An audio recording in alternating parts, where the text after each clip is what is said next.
Donc, je vais en profiter pour prendre la parole pour introduire cette réunion et dire merci déjà à tous les participants de suivre ce webinaire sur les principales fonctionnalités de DaVinci Resolve. Je ne voudrais pas oublier de rappeler qu'actuellement, nous avons une promotion assez sympathique puisque nous offrons un clavier Speed Editor pour tout achat d'une licence soit en dongle, soit par activation. On va rappeler également que la licence par activation permet l'utilisation simultanée de deux postes. Hein. Donc ça, c'est un plus par rapport à un dongle qui est monoposte.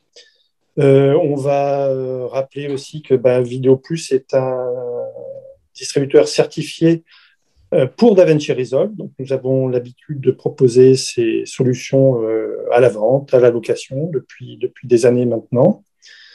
C'est un logiciel qui a beaucoup évolué, qui était un très très bon logiciel d'étalonnage et qui est devenu un excellent logiciel de montage. Mais ça, je vais laisser Loïc argumenter. Je vais le laisser se présenter. Je vais souhaiter une bonne présentation à tout le monde. Et puis maintenant, Loïc, c'est toi qui as la parole. Merci beaucoup. Donc, ravi de vous retrouver tous ici, même si on est derrière un écran, on commence tous à être un petit peu habitués à ce mode de présentation. Donc, effectivement, alors moi, pour me présenter, donc Loïc Gagnan, je suis réalisateur, monteur, étalonneur et consultant également en audiovisuel depuis maintenant quelques années. Ça ne nous rajeunit pas. Du coup, on va parler effectivement des principales fonctionnalités de DaVinci Resolve, de la version 17. Alors surtout, on va faire des focus sur les nouveautés de la version 17 et des points que Blackmagic souhaite mettre en avant.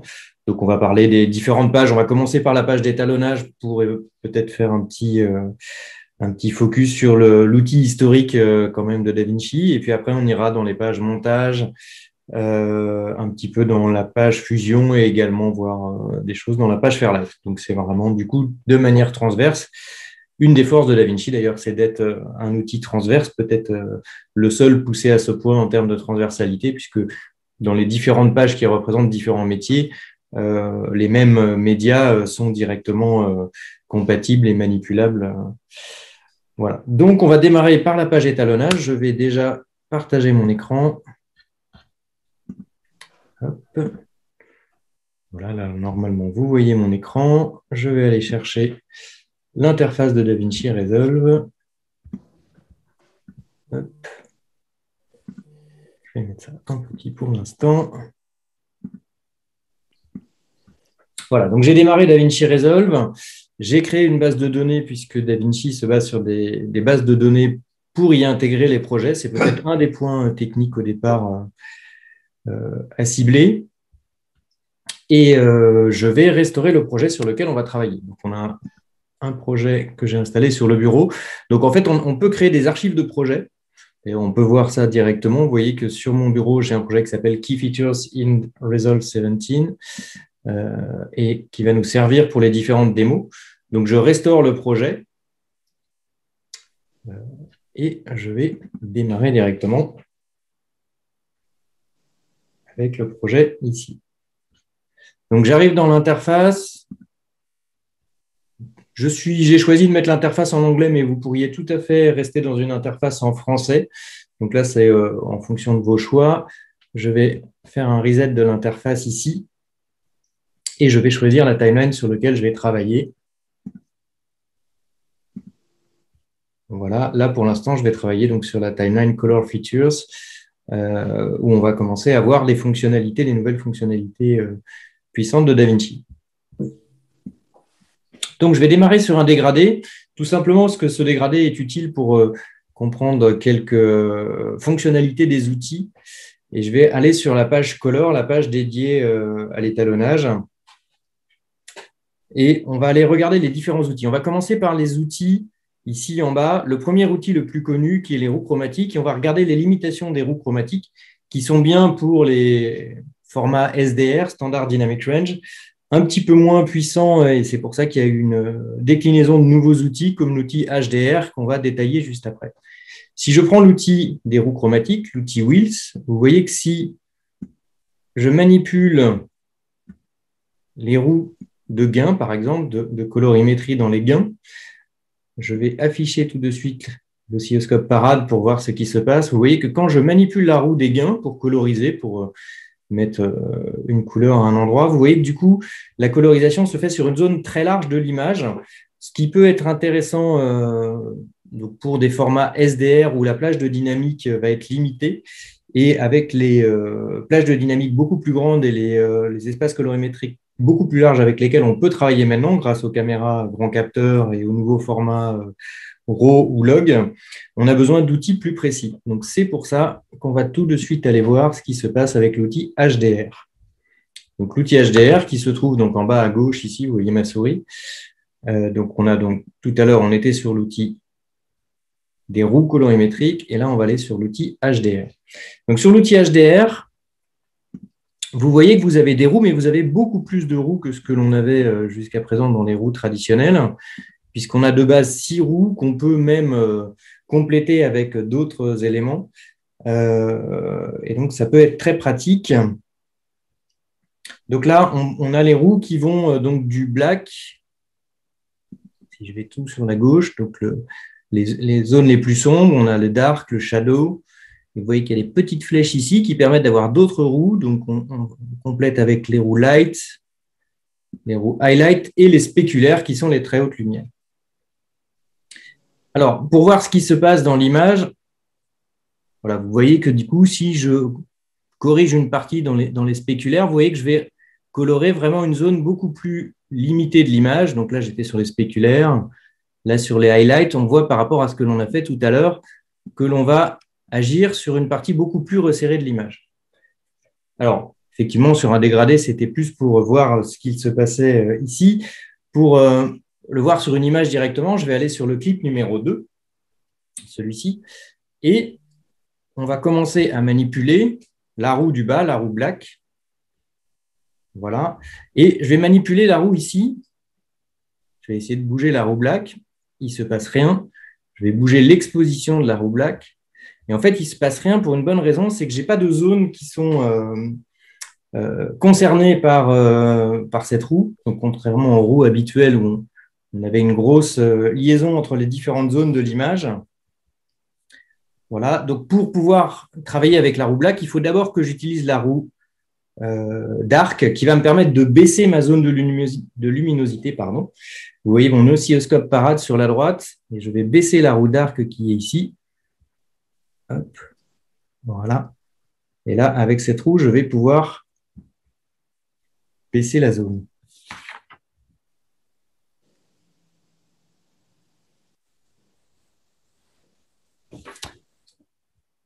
Maintenant, je vais vouloir travailler sur les nuages, sur la zone spéculaire. Donc, je monte dans les très hautes lumières. Une petite chose intéressante dans l'interface, vous voyez, si je zoome sur mon interface, j'espère que vous voyez quand je zoome, je ne suis pas sûr avec justement l'outil. Gérard, tu peux peut-être me confirmer quand je zoome, est-ce qu'on voit le fait que je zoome sur l'image? Oui, donc super. Oui. Voilà, donc vous voyez ici, quand je clique sur le bouton, on voit les zones sur lesquelles je vais travailler. Donc là, par exemple, si je clique sur spéculaire, on voit sur la partie sur laquelle je travaillerai ici. Et donc, si je monte avec mon élément exposition la zone spéculaire, là, je vais faire ressortir les nuages. Vous voyez la zone qui est ici. Hop. Si j'enlève et si je remets, là, du coup, donc le premier réglage avec les shadows m'a permis d'accentuer le contraste et les spéculaires m'a permis ici d'aller chercher de la matière dans les nuages. Je peux encore jouer sur le micro-contraste. Donc là, on est dans les nuages. Si on veut retravailler encore un petit peu plus loin dans les micro-contrastes, je vais pouvoir baisser les highlights, pardon. Donc, je fais du contraste dans les zones des nuages. Voilà. Donc là, je mets en avant les nuages, je renforce un peu ce qui se passe dans les nuages et je peux d'un autre côté aller encore renforcer avec les spéculaires. Donc là, j'ai vraiment donné de la matière, pardon, dans les nuages ici pour les rendre plus menaçants. Si je veux maintenant renforcer la différence entre le fond et le ciel, je vais montrer la zone qui correspond au fond. Donc, je vais aller chercher la zone au niveau des shadows. Vous voyez, quand je clique ici, voilà, les shadows, pour l'instant, c'est toute cette zone ici. Là, je vais vouloir baisser les shadows. Alors, pour vous montrer, il y a un autre bouton dans l'interface des HDR, ce petit bouton-là, qui nous donne accès aux différentes zones sur lesquelles on travaille. Et là, par exemple, sur les shadows, si je veux, je peux me mettre sur les shadows et choisir de régler la zone sur laquelle on va travailler. Pour la mettre en avant, je clique sur le bouton Highlight ici. Ça va me permettre de régler cette zone de shadow et d'enlever le ciel de la sélection. Et je peux régler le fall-off en bas, en fait, la zone de feathering, adoucir en fait la zone de sélection des shadows. Voilà, je vais enlever le highlight et je vais pouvoir baisser maintenant les shadows.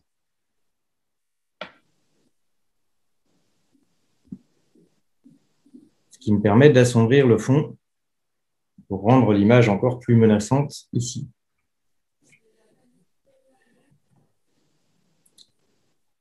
Hop. Je vais aller sur la roue des lights. Et avec la roue des lights, je peux baisser le ciel, voilà, pour le rendre un petit peu plus sombre. Et je peux ajuster les highlights si nécessaire. Voilà, donc vous voyez vraiment qu'on peut travailler de manière beaucoup plus ciblée. Et ce qui est intéressant, c'est que c'est un outil qui est très bien pour les images HDR, d'où son nom HDR, mais qui peut aussi, en ciblant des zones, être un complément des roues traditionnelles. Ça ne les remplace pas. Hein. Si on est vraiment étalonneur, ça ne les remplace pas, puisque les roues traditionnelles permettent d'aller vite et d'équilibrer en jouant sur les hautes et les basses lumières et les tons intermédiaires. Donc, quand on veut aller vite dans les workflows sur du SDR, c'est très bien. Sur du HDR, c'est vrai que l'outil HDR est beaucoup plus spécifique. Et puis, sur du SDR, il permet aussi d'être plus spécifique, ce que l'on faisait habituellement avec des courbes, avec les courbes ici. Voilà, on peut retrouver des sensations avec le menu HDR ici. Voilà, je vais rajouter un petit peu de SAT dans la partie globale. Donc, la partie globale me permet de travailler donc sur toute l'image. Voilà, je vais saturer un petit peu ici et refroidir un petit peu. Donc, toujours dans le global, on a un petit réglage pour refroidir. On va le voir sur une autre image tout à l'heure. Voilà, donc c'est un outil qui est également très intéressant. Je vais sur le troisième plan ici. Donc pour les plans avec des expositions compliquées comme celui-ci, où forcément on a une fenêtre derrière, où on a de la matière, et l'intérieur où c'est très sombre, vous allez voir que ça peut être intéressant ici. Donc, je vais vouloir déjà protéger la zone extérieure. On va baisser un peu les highlights et éventuellement les spéculaires.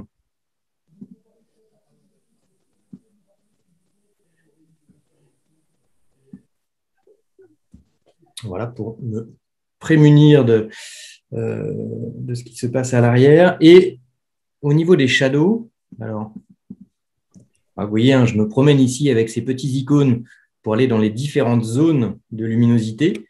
Si je veux voir les shadows, je clique sur le bouton ici.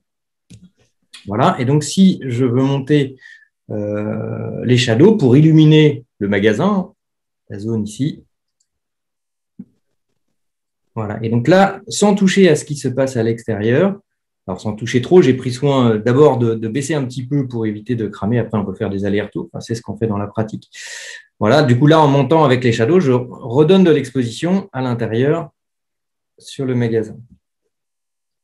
Je peux également, alors quand j'ai remonté l'exposition, j'ai trop de saturation, mais ce qui est pratique, c'est que je vais pouvoir baisser la saturation aussi juste sur cette zone ciblée, puisque le réglage que je viens de faire a ramené trop de saturation. Voilà, je vais un petit peu baisser la saturation sur cette zone à l'intérieur du magasin.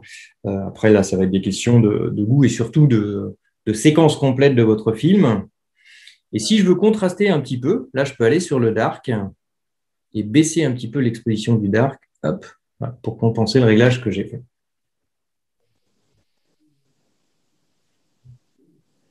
Voilà, donc on a un contrôle global qui fonctionne un peu différemment. On va le voir tout de suite, le contrôle qui est ici, quand on a réglé la température de couleur sur le plan précédent. Vous n'avez peut-être pas vu, mais on va le remettre en avant. Fonctionne un petit peu différemment d'un réglage de température traditionnel. Je vais aller prendre le plan numéro 4, celui-ci. qui va nous servir justement pour illustrer les différences de fonctionnement d'un réglage de température de couleur entre l'outil traditionnel des roues colorimétriques et l'outil HDR ici. Alors, je ne vais pas pouvoir trop zoomer parce que j'ai l'impression que ça ralentit mon ordinateur. Voilà. Comme je vous le disais, j'attendais la nouvelle version de l'Apple. J'espère qu'il va tenir encore un petit peu. Voilà, donc je suis sur le plan numéro 4. Je vais jouer sur le réglage de la température de couleur. Et vous voyez, quand on refroidit le plan avec ce réglage température, globalement, bon là je force le trait, mais vous voyez que c'est toute l'image qui va être impactée ici.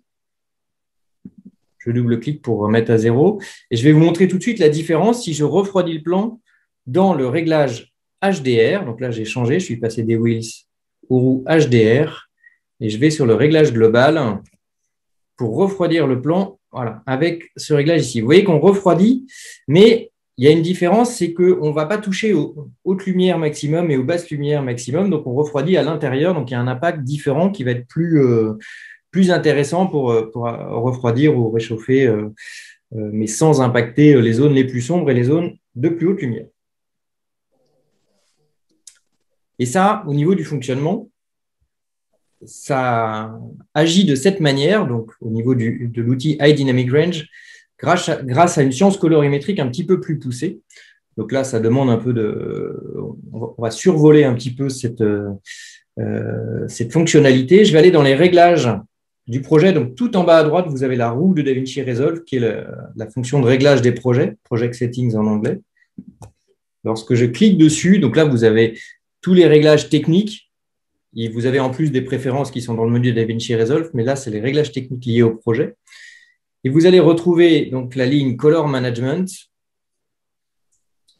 Voilà. Et techniquement, je vais vous expliquer ce qui se passe avec cet outil. En fait, ici, on est dans la science colorimétrique DaVinci YRGB Color Manage qui nous permet d'adapter la réponse de DaVinci aux différentes caméras que vous allez pouvoir utiliser. Donc, avec les espaces colorimétriques élargis, ce qui est intéressant, c'est que ça va nous permettre d'avoir différentes caméras et une même réaction des outils, ce qui était jusqu'à présent pas le cas et qui pouvait amener des complexités d'étalonnage. On devait passer par l'utilisation de LUT. Là, c'est plus puissant que l'utilisation des LUT, par exemple.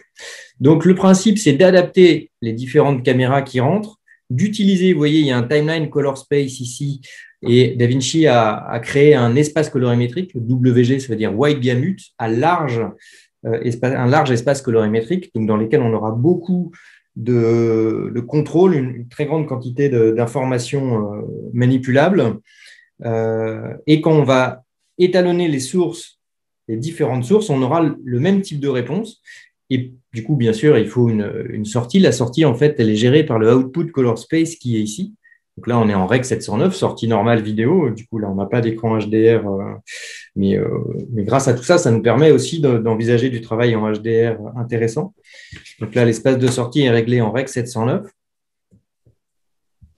Voilà. Et c'est ce qui, notamment, nous permet, lorsqu'on a manipulé le fichier, en fait, quand on va passer de l'espace colorimétrique source à l'espace final, lorsque le matériel source est mappé vers la sortie, on passe d'un large espace colorimétrique à l'espace final grâce à ce qu'on appelle le Display Render Transform. Pardon, je vais peut-être vous remontrer les infos ici. Voilà, vous avez le Output Display Render Transform qui fonctionne avec des courbes soft dans les valeurs des hautes lumières et de basses lumières et qui nous permet du coup de ne pas avoir, lorsqu'on joue sur la balance des blancs, de ne pas impacter toute l'image et de sauvegarder nos très hautes lumières et très basses lumières.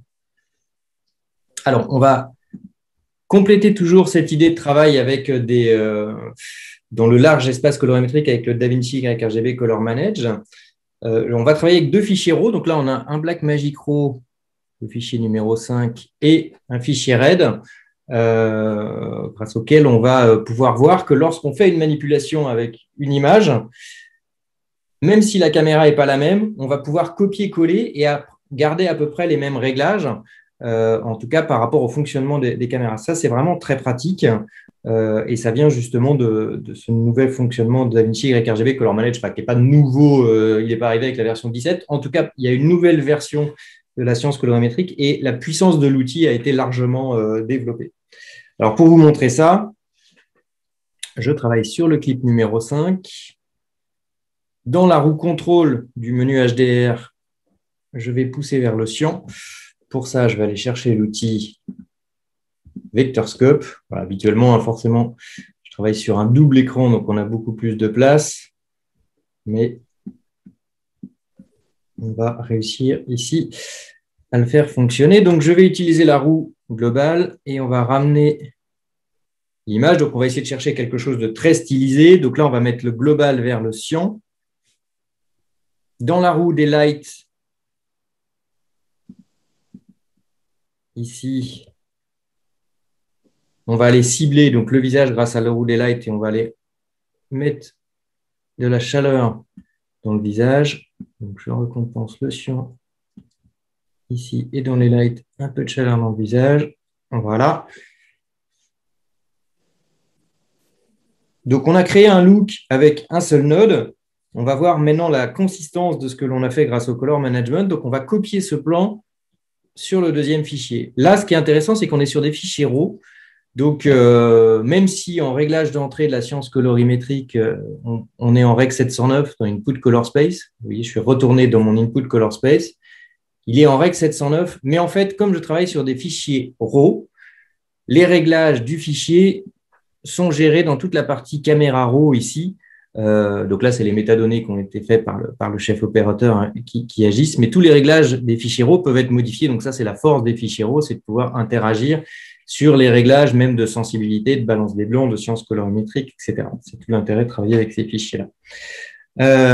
Voilà, donc j'ai fait la modification de ce fichier et je vais coller le réglage sur le fichier numéro 6. Donc je sélectionne le fichier numéro 6, je fais un clic droit sur le fichier numéro 5 et je vais faire Apply Grad pour appliquer l'étalonnage que j'ai fait ici. Voilà, il y a quelques manipulations à faire pour retrouver un peu, pour affiner les réglages par rapport au look qu'on veut faire, et on a fait vraiment un réglage très fort.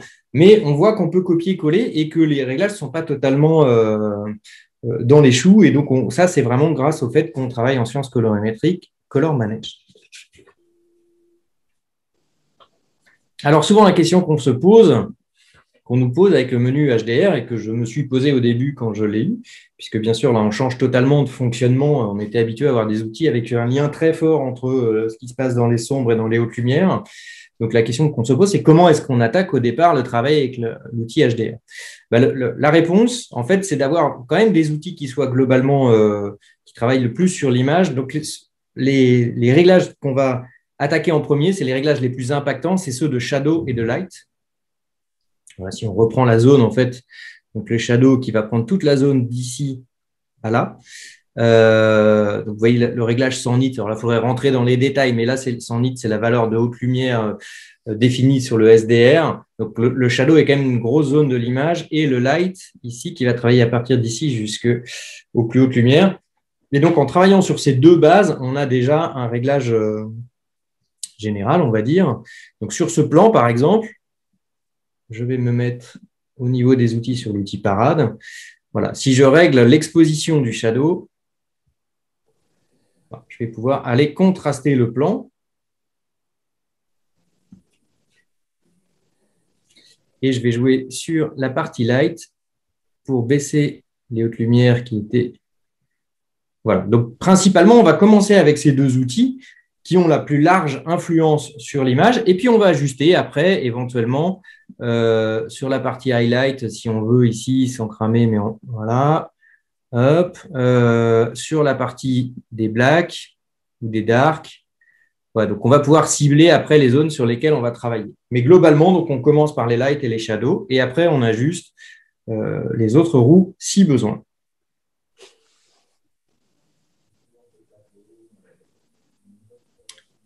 On continue dans les tout nouveaux outils. Donc, le HDR, c'est vraiment un nouvel outil de la version 17. Parmi les nouveaux outils également, vous voyez que la page Color ne manque pas de nouvelles fonctionnalités. Ça, c'est vraiment intéressant d'ailleurs que Blackmagic continue vraiment à développer cette page ici, malgré le fait qu'il développe aussi toutes les autres pages et toute l'infrastructure. Donc, l'outil que je vais vous montrer avec cette icône en forme d'étoile d'araignée, c'est le Color Warper, qui peut travailler. Il y a deux fonctions, en fait, il y a deux interfaces plutôt du Color Warper. Celle-ci, en forme d'étoile d'araignée, qui va travailler sur la teinte et la saturation, Hue Saturation, et celui-ci qui va travailler ici sur la Luma Chroma. Donc, il y a deux façons d'interagir sur l'outil. Cet outil-là, son but, c'est de manipuler des zones précises de couleurs. Alors, on avait déjà des outils qui faisaient ça, mais dans l'étalonnage, il y a plein d'outils qui peuvent faire la même chose et on va cibler en fonction de ses préférences, de telle ou telle difficulté. Certains vont mieux fonctionner que d'autres. Enfin, en tout cas, voilà. Si je veux travailler ici sur l'outil le plus simple, j'amène ma pipette dans l'image, je clique par exemple sur l'herbe et puis je glisse directement en cliquant sur le visualiseur. Vous voyez que je peux modifier la couleur, la teinte de l'herbe ou la saturation en glissant ici. Donc, vous voyez que c'est méthode très interactive, très intuitive. Autre moyen, je vais cliquer ici.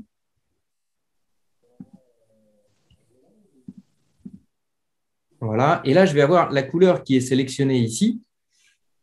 Si j'appuie sur Alt, pardon, ce que j'ai oublié de vous montrer, si j'appuie sur Alt et que je clique sur la pipette, je vais pouvoir voir la zone sur laquelle je vais travailler. Donc là, si je veux travailler sur l'herbe, voilà, je vais travailler ici, je vais mettre à 0. Voilà. En cliquant une fois avec la pipette, on peut sélectionner, donc on a le petit point qui est ici, et on va bouger le point pour régler. Donc notre méthode peut être un petit peu plus précise.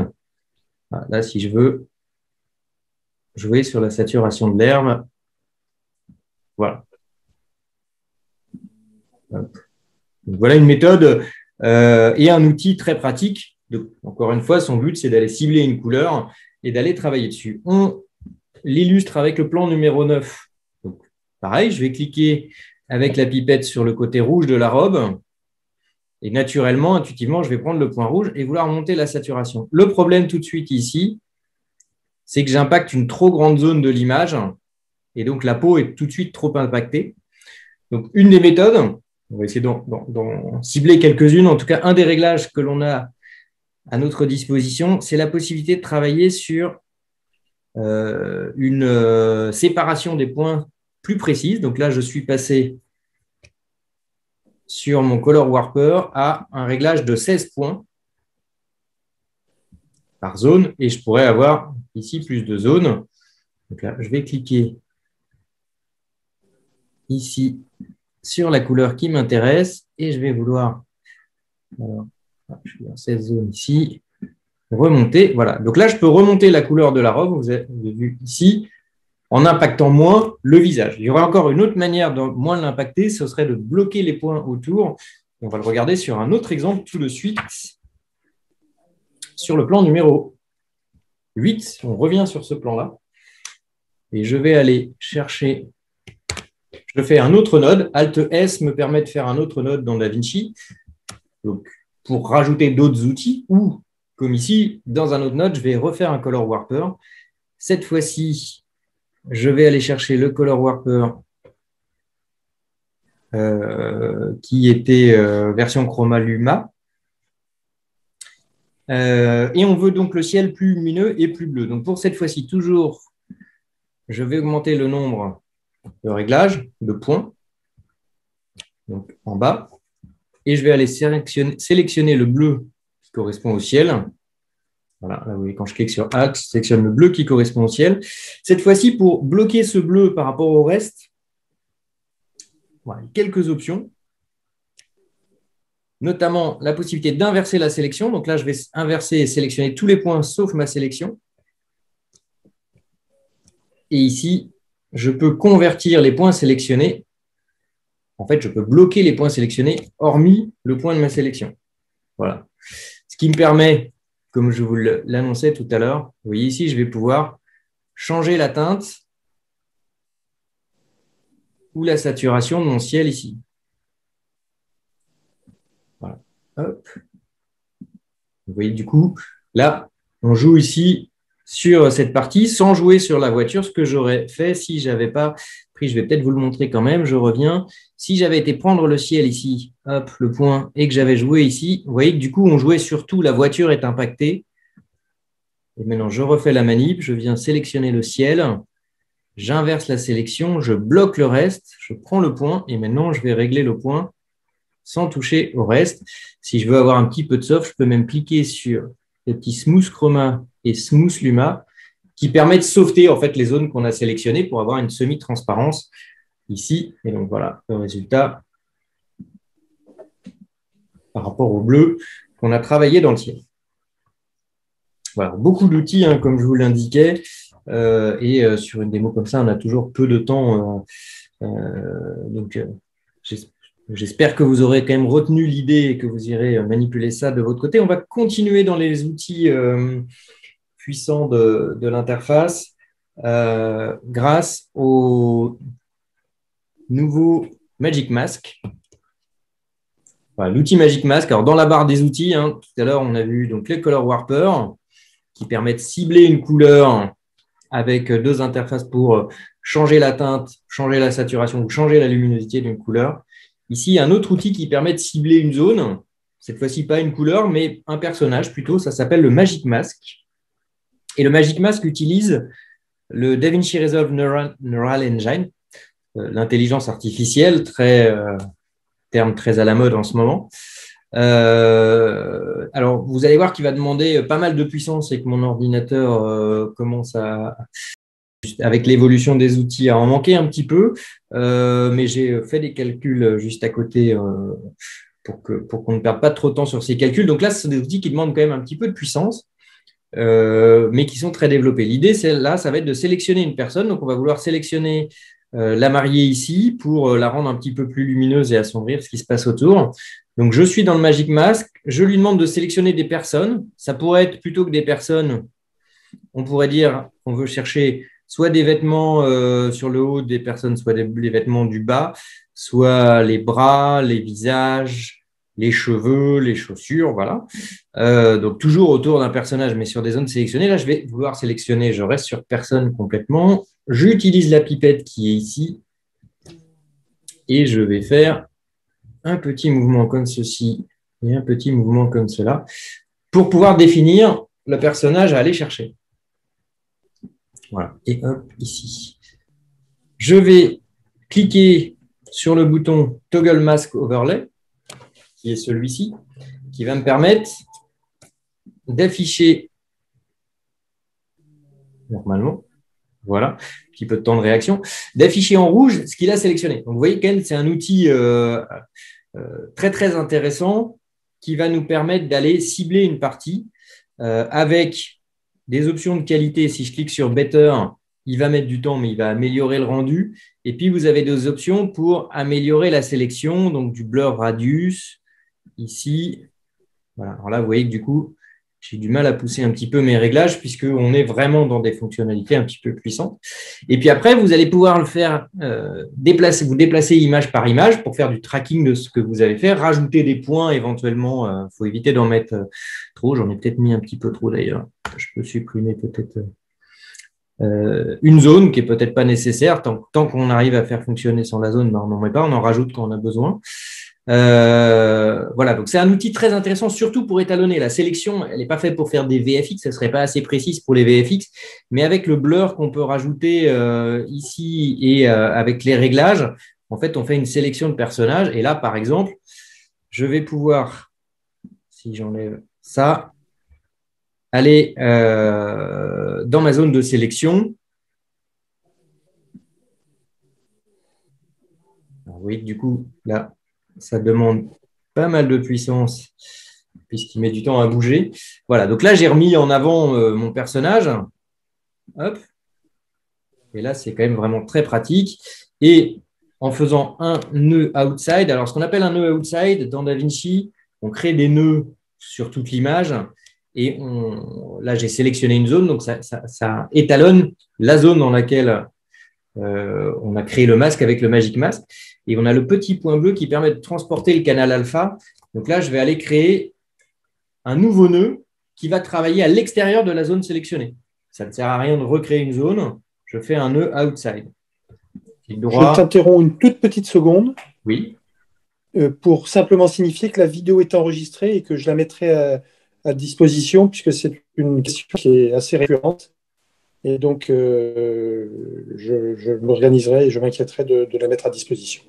Très Voilà. bonne remarque. Parfait, merci beaucoup. C'est vrai que du coup, comme je le disais, c'est vrai qu'on va assez vite et il y a beaucoup d'outils, donc j'imagine qu'il y a peut-être des points sur lesquels les clients voudront reprendre un petit peu de temps et revoir étape par étape. C'est tout à fait juste. Merci beaucoup. Voilà, donc j'ai mis un node outside et cette fois-ci, je vais pouvoir rajouter un flou, un léger flou, voilà, à l'extérieur ici. Voilà, donc en fait, là, je l'ai ciblé sur une partie de l'image. Je n'ai pas fait le tracking parce que ça prendrait un petit peu de temps. Mais si je me mets sur le plan numéro 12 et que je reviens sur la partie Magic Mask, voilà. Donc là, tout le tracking a été fait. Donc toute la ligne ici est complète. Et on a donc tout le réglage sur toute l'image ici. Voilà. Alors, c'est un outil où il faut prendre du temps pour affiner les réglages, bien régler le soft que l'on a autour, faire un tracking propre. Donc, c'est un outil d'aide. Hein. Tout n'est pas automatique, comme je vous le montre dans les démos. On sait très bien que on a l'impression que ça se fait automatiquement, mais c'est quand même un outil très, très puissant. Qui vous rappellera peut-être pour ceux qui font un petit peu de compositing, d'autres outils comme le fameux roto-pinceau. On est un peu dans les mêmes outils et surtout là, on a des outils qui bénéficient maintenant de la puissance de l'intelligence artificielle. Et vraiment, là, l'intelligence artificielle apporte beaucoup à ce travail. On va donc continuer un petit peu. J'en étais ici. Et donc, finaliser sur les nouveaux outils ou les outils que vous pourriez vouloir découvrir ici dans l'interface. Parmi les outils intéressants, pas forcément nouveaux, mais sur lesquels il est intéressant de faire un petit focus, les têtes de lecture multiples. En fait, on peut avoir plusieurs têtes de lecture. Si vous allez dans le menu étalonnage, le menu color ou étalonnage en français, vous avez Active Playhead et vous avez plusieurs têtes de lecture. Donc là, par exemple, je peux définir différentes têtes de lecture là sur les différents fichiers. Je vais aller dire hop, que je mets la tête de lecture B ici, j'ai la tête de lecture A ici, et sur le fichier numéro 15,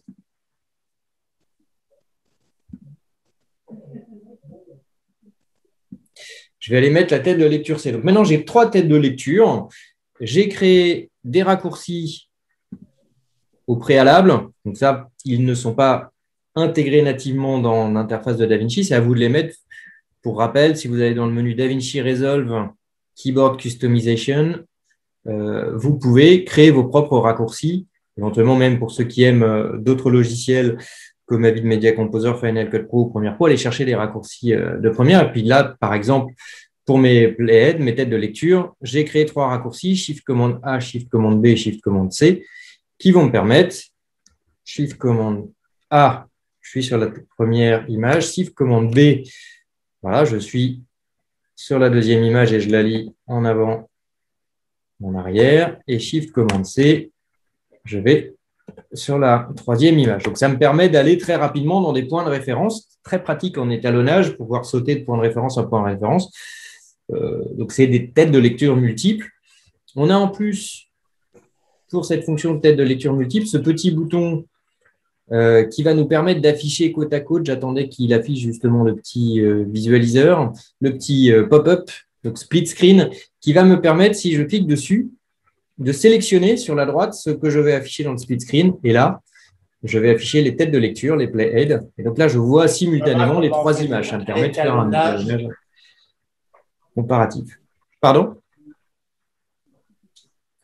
Voilà. Donc, j'ai les têtes de lecture. Je vais les faire un petit reset, color, active playhead. Et je fais un petit reset. Voilà sur cette partie étalonnage. Non, d'ailleurs, j'allais dire que je finissais pour cette partie étalonnage. Il me reste encore quelques petites choses que je voulais vous montrer. On va directement attaquer le plan numéro 16 avec des outils qui existaient déjà, qui vont vous rappeler peut-être, on a vu le Color Warper tout à l'heure, Là, on va aller chercher un outil qui s'appelle le Lume versus SAT. Donc, je vais dans les courbes. Je clique sur le bouton des courbes. Ça ne m'intéresse pas, franchement. Je n'y connais rien, j'y comprends rien. Je ne sais pas s'ils entendent la voix, parce que moi, je suis calé sur j'ai une personne qui parle. Je parle alors. Hop. Je ne sais pas qui est connecté. Je continue.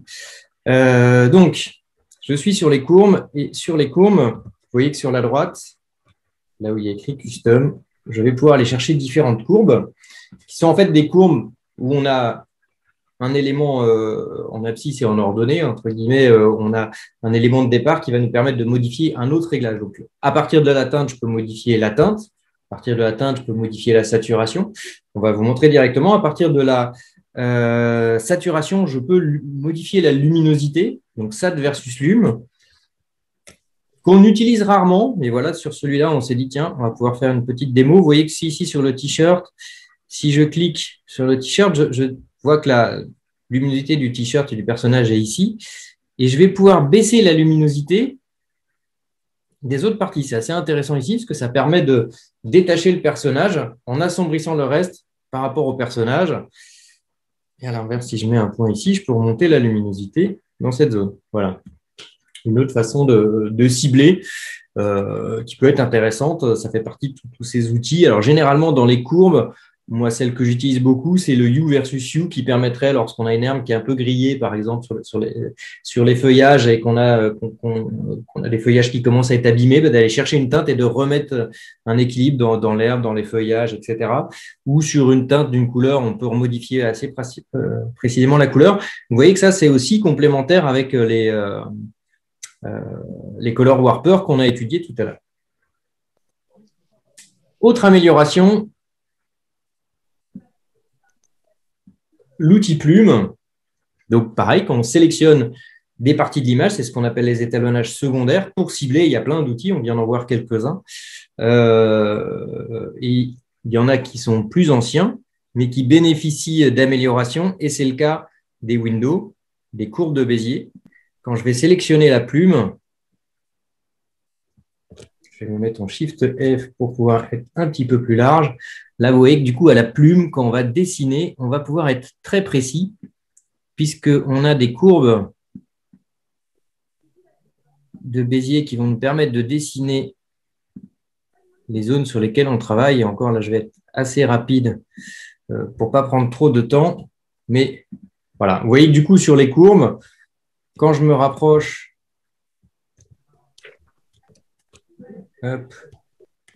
des différentes courbes, je vais pouvoir les prendre de point, changer la ligne, séparer. Donc là, j'appuie sur commande pour pouvoir travailler séparément sur les différentes tangentes. Voilà. Hop. Et donc là, je peux casser la tangente pour aller vraiment dessiner la courbe sur laquelle je vais travailler, sachant qu'après, en plus, je pourrais faire du tracking sur les zones de l'image, puisqu'on a un outil de tracking qui suit, qui permettrait de travailler ici, d'assombrir le reste, etc. Voilà, donc un outil qui existait, mais qui s'améliore encore, qui est de plus en plus puissant. On a également de nouveaux effets à l'intérieur de DaVinci, dans la partie OpenFX qui est ici. On a quelques nouveaux effets qui ont été rajoutés. Donc là, on va vous en présenter un qui mime un effet, une fonctionnalité des caméras Blackmagic, fonctionnalité des false color. Hop, je vais décaler ça. Ou fausse couleur. Je vais l'utiliser pas sur ce plan, pardon, parce que c'est pas là que je voulais vous le présenter, mais sur le plan numéro 7. Je reviens sur le plan numéro 7. Je vais faire un nouveau nœud et je vais rajouter donc dans le nœud numéro 2 un effet OpenFX. OpenFX ou OFX, c'est la catégorie des effets utilisés par DaVinci. Et je peux appliquer des effets OpenFX dans la page montage. Et je peux également, on va le voir tout à l'heure, je peux les appliquer dans la page étalonnage. Il y a une partie dédiée OpenFX Donc là, j'ai été chercher False Color et je le place sur le plan numéro 2. Tout de suite, on a un affichage qui est vraiment l'affichage que vous avez dans les caméras. Vous pouvez le régler. Par exemple, là, je vais faire j'utilise le False Color. Je vais choisir la caméra Blackmagic Pocket Cinema Camera 4K. Donc, il réagit comme sur la Cinema Camera de 4K. Je peux régler le mode de film, vidéo, par exemple, la sensibilité. Enfin, voilà, c'est vraiment tout simplement, on a repris le plugin des caméras. Donc, pour vous montrer comment ça fonctionne, je vais faire un reset du premier nœud que j'avais créé ici. Et en utilisant les roues chromatiques, vous voyez que je peux jouer sur les réglages.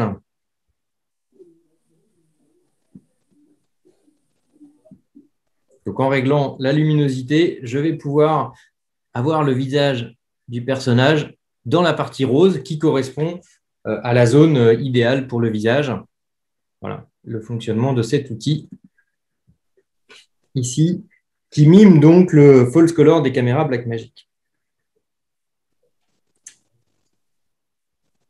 Je vais passer sur le clip numéro 4 pour vous montrer encore un dernier outil des OpenFX. Il y en a beaucoup d'autres. Je vais en montrer quelques-uns ici. Et donc, il y a l'effet texture pop que je vais glisser. Je vais peut-être faire également un autre nœud. Voilà, et donc le texture pop, si on montre le détail, va nous permettre de rajouter, de texturer l'image. Et si on va à l'inverse, au contraire, voilà, de donner de la matière qui peut être utilisée aussi en complément des effets de picking. Tout dépend du style que vous voulez donner, mais ça peut permettre de redonner un petit peu de matière à l'image, en fait, sa texture, et ça rejoue sur le détail. On retrouve des fonctionnalités qu'on a dans les réglages de picking ou de détail. On va bientôt quitter la page étalonnage. Dernière petite chose qu'on souhaitait vous montrer à propos des luttes. Donc, j'imagine que certains d'entre vous utilisent des luttes. Les luttes, en fait, peuvent servir à plein de choses. On a un bouton ici dédié aux luttes. Voilà, donc là, vous avez tout un ensemble de luttes. Les luttes, ça peut permettre d'aller régler une caméra, des réglages techniques d'une caméra qui filme en log, par exemple sur les Panasonic ou les modes film des Blackmagic ou les Sony avec les S-Log 3. Donc, on peut rajouter toutes les luttes pour passer de l'espace colorimétrique de la caméra à l'espace colorimétrique dans lequel on travaille, sachant que ça, c'est un workflow qui est en parallèle ou qu'on peut remplacer par le nouveau workflow que je vous ai montré tout à l'heure avec le DaVinci YRGB Color Manage.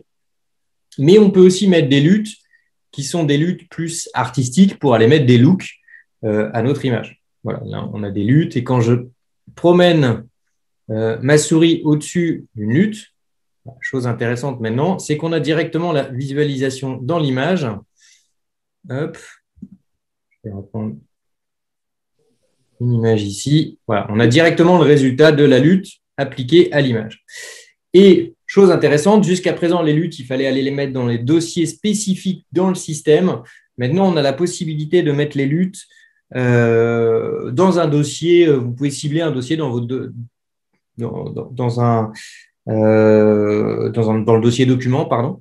Par exemple, dans n'importe quel dossier de votre ordinateur ou d'un disque dur, pour pouvoir plus facilement retrouver des bibliothèques de lutte et puis avoir toute une bibliothèque de lutte et puis vous allez cibler cette bibliothèque pour l'utiliser dans DaVinci. Alors, comment ça fonctionne?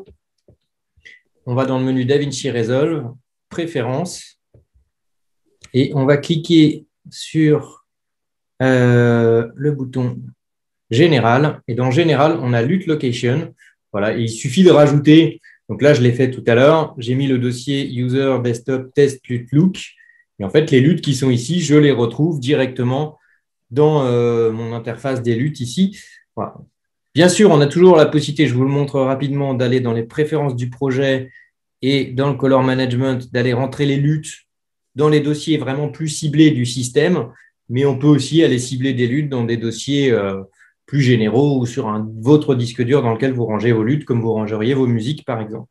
c'est assez pratique. C'était demandé par des utilisateurs et ça a été rajouté.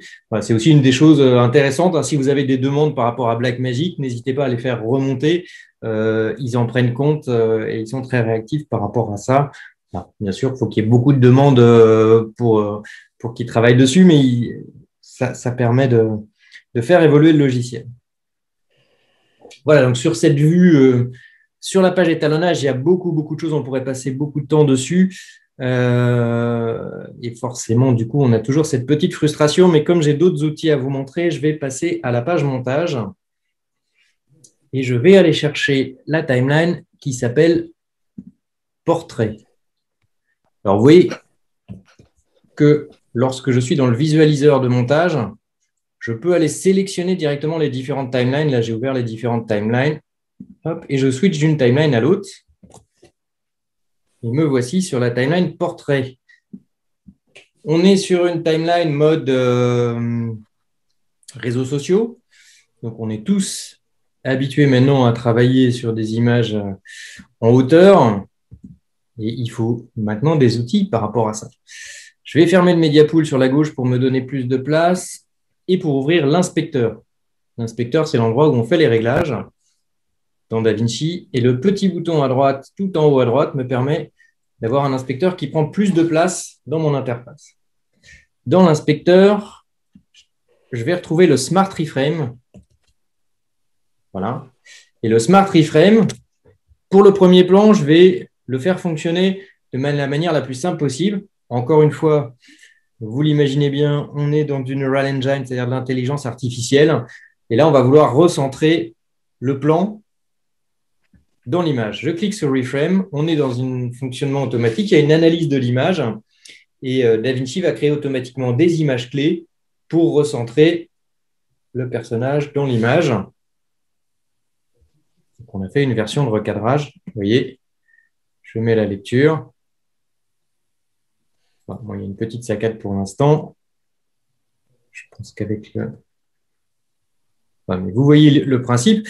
Donc, il y a vraiment eu un recadrage super intéressant de mon plan dans l'image, cette fois-ci totalement automatique. On va regarder l'autre méthode pour travailler. Donc, dans le Smart Reframe, sur le deuxième plan, je vais aller chercher cette fois-ci l'option Object of Interest, Reference Point. Donc, on va cibler un point. Donc là, vous voyez une petite forme qu'on vient dessiner. On va cibler le phare et on veut utiliser le phare pour le Smart Reframe.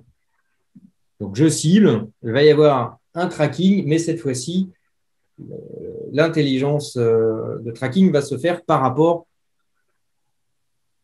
au phare de la voiture. On regarde l'image.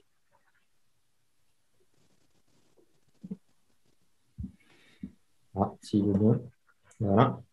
Voilà. Donc, vous voyez que là, la voiture est restée centrée, mais par rapport au phare, on a défini le phare ici.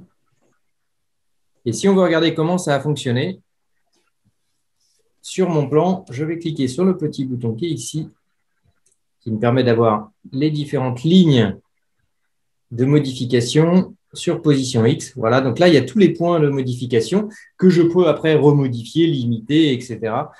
pour interagir sur le Smart Reframe. Notre Smart Reframe, le recadrage intelligent des plans pour passer dans des versions, cette fois-ci, et c'est vraiment le but, dans des versions réseaux sociaux d'une vidéo au départ filmée en 16/9 et montée en 16/9.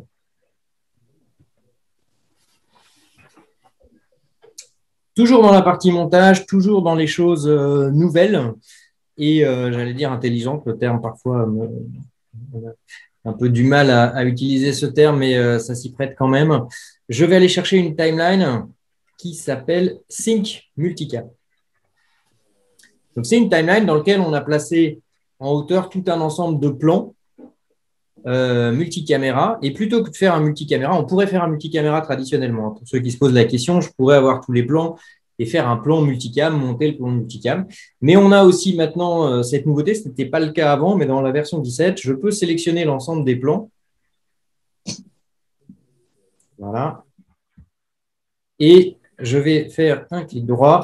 Et on a maintenant la possibilité directement d'aligner automatiquement les plans sur le timecode ou le waveform. Voilà.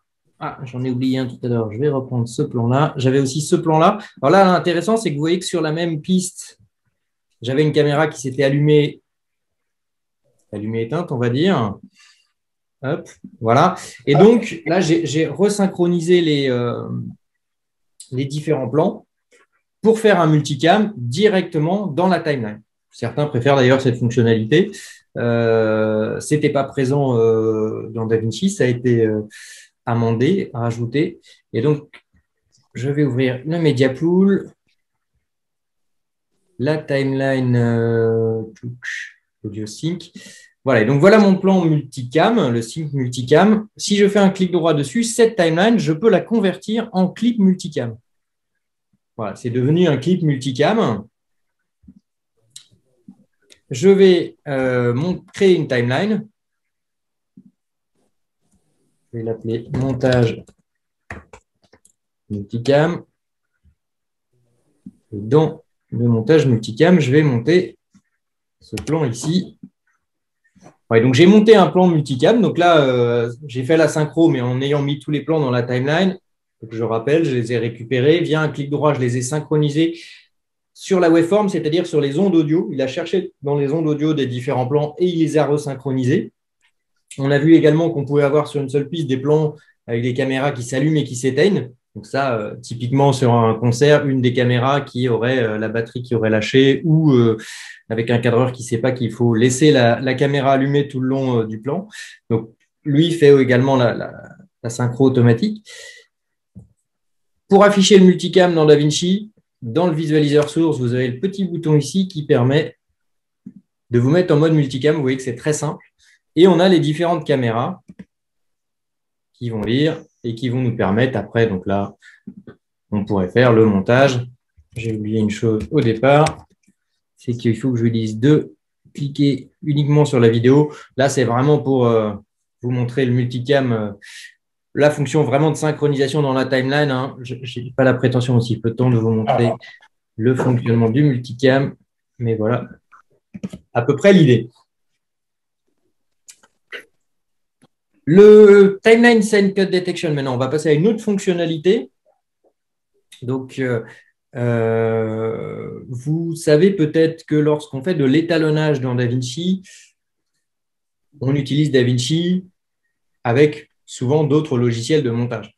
On peut, bien sûr, et on vous encourage à le faire, monter dans DaVinci et étalonner dans DaVinci. Là, l'intérêt, c'est qu'il n'y a pas de phase de conformation.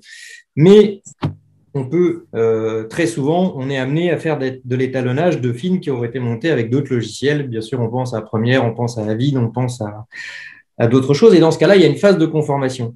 Un des workflows, plutôt que de faire de la conformation en passant par des fichiers XML AF, qui sont vraiment une très bonne méthode, mais un des workflows qu'on retrouve souvent, c'est de récupérer un fichier complet, un film vidéo complet, et de demander à faire une découpe du fichier. Jusqu'à présent, cette découpe se faisait dans la page média au moment de l'import du fichier. Donc, si on importait un fichier total, on ne pouvait pas le découper par la suite, chose qui vient d'être modifiée ici, je vais vous l'illustrer, avec un nouvel outil qui s'appelle le Timeline Scene Cut Detection. Donc, on peut importer un film complet dans DaVinci et le découper lorsqu'il est posé dans la timeline. Et encore une fois, vous me trouverez peut-être redondant, j'imagine, avec mes termes. On va utiliser le Neural Engine, c'est-à-dire l'intelligence artificielle, pour faire la découpe, donc plus rapide et plus puissant. Ça, je vous invite à faire les tests pour en être propre juge. En tout cas, le fait est que l'intérêt, c'est de pouvoir faire la découpe après que le plan ait été importé dans DaVinci. Après cette explication, j'ouvre la timeline dédiée qui s'appelle Scene Cut. Cette timeline me montre un film complet qui n'est pas découpé. Et si je veux donner ce film à étalonner, ou si je veux l'étalonner moi-même, il faut que je le découpe au préalable, avoir des plans séparés. Je vais aller donc dans le menu Timeline. Et dans le menu Timeline, je vais aller chercher la fonction Detect Scene Cut. Je clique dessus et je laisse DaVinci travailler assez vite, comme vous pouvez le remarquer. Vous voyez qu'il y a des petits temps de pause sur en fait, les plans qu'il a isolés et qu'il a découpés virtuellement. qu'il est en train de découper virtuellement pour que l'on puisse après faire notre étalonnage. Voilà, donc les plans découpés. Vous voyez, quand je vais me promener de plan en plan, j'ai vraiment les découpes des différents plans. Et quand je vais aller dans la page Color, je vais retrouver dans la page Color les différents plans qui va me permettre de faire, grâce à l'interface nodale, l'étalonnage ici des différents plans.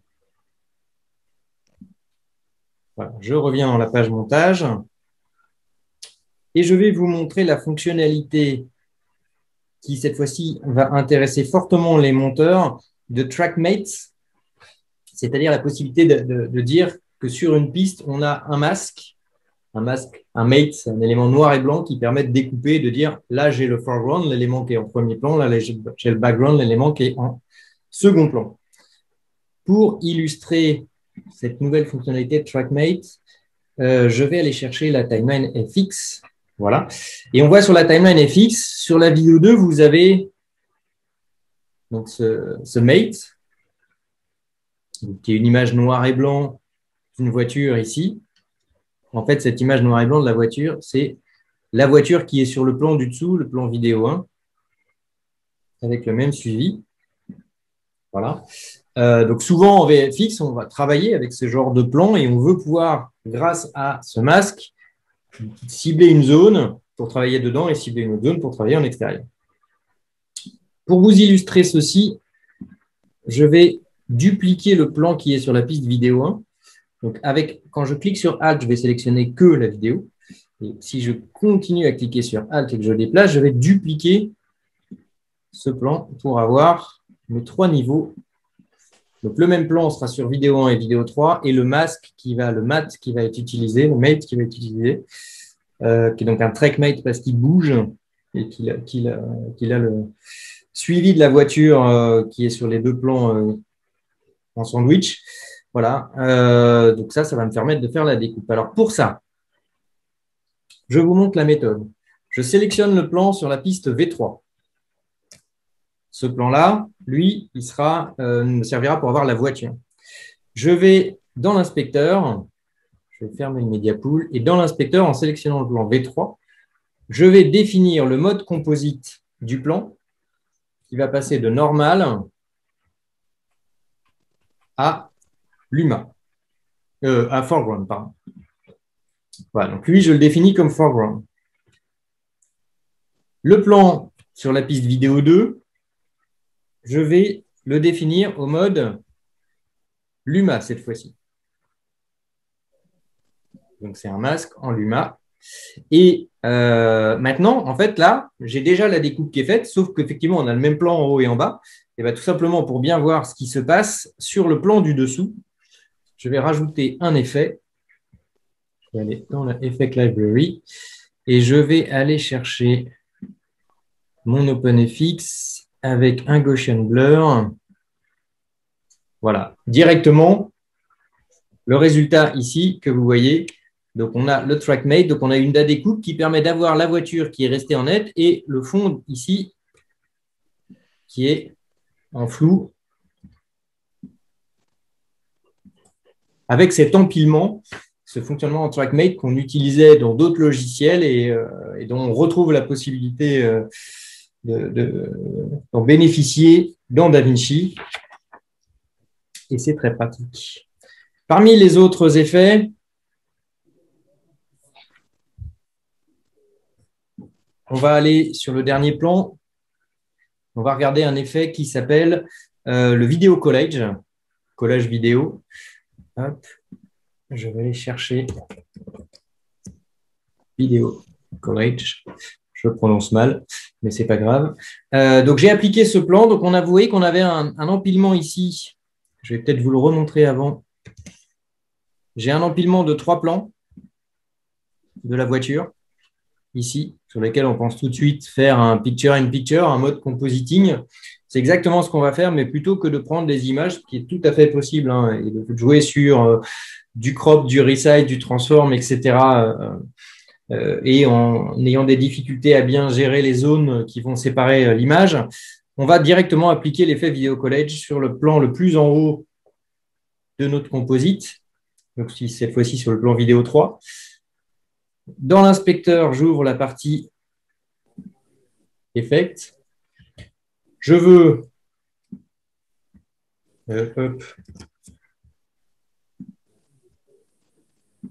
une colonne et 2 lignes. Et je vais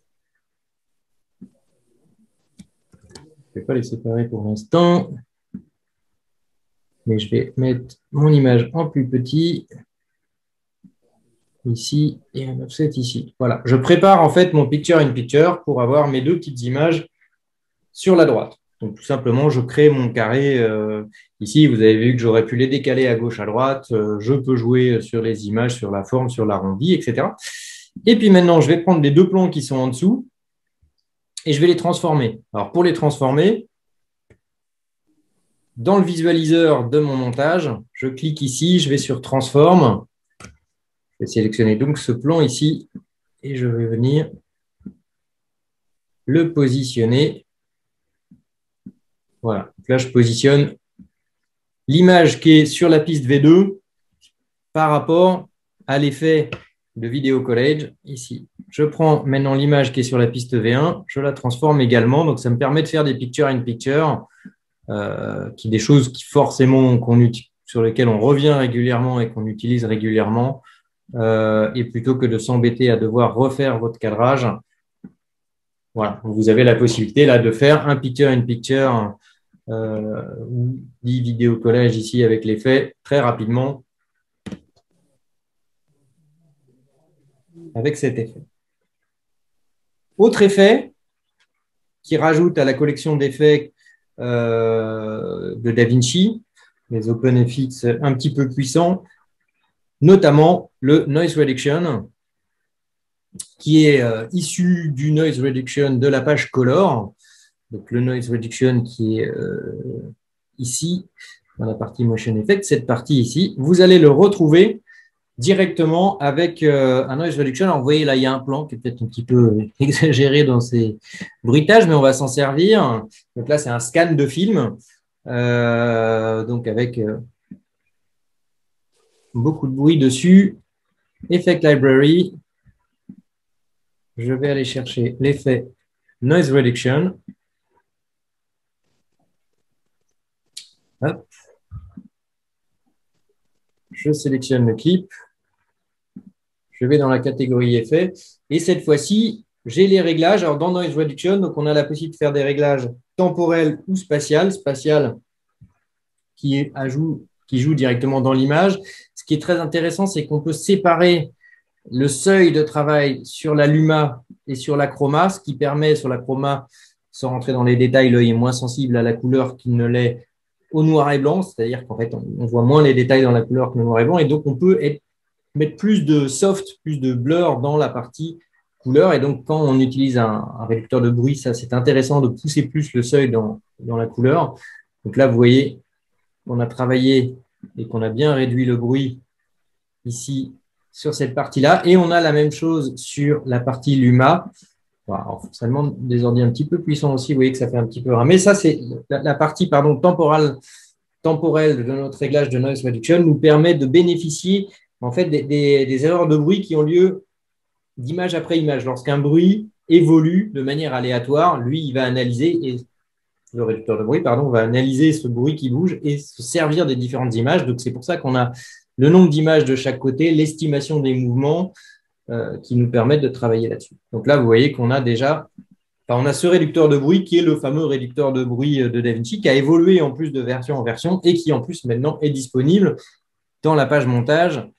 Ça a été un des travaux qui ont été effectués, c'est d'amener les outils puissants de la page étalonnage à la page montage et également, et on va le voir ici, de la page fusion vers la page montage.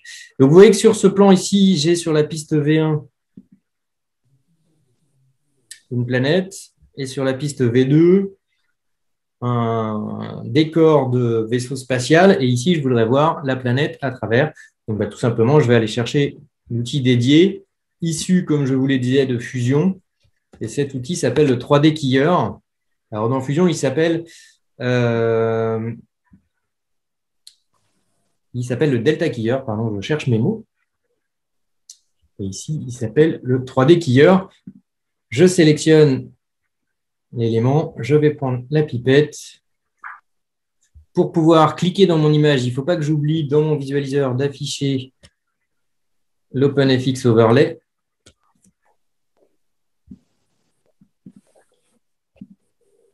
Voilà. Et donc là, j'ai défini la partie sur laquelle je fais la sélection.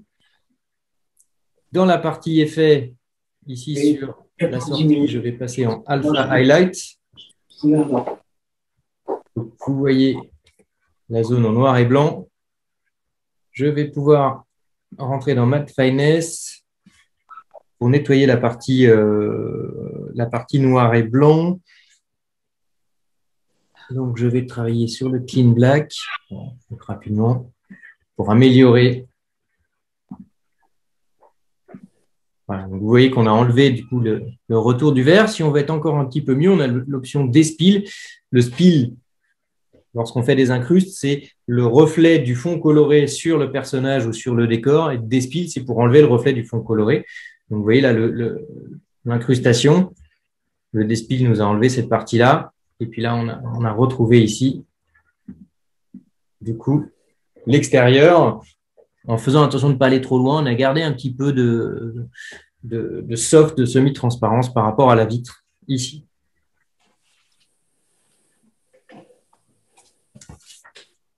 Hop. Deux petits points techniques avant d'aller faire un tour dans le mixage. Deux petits points techniques liés à des codecs.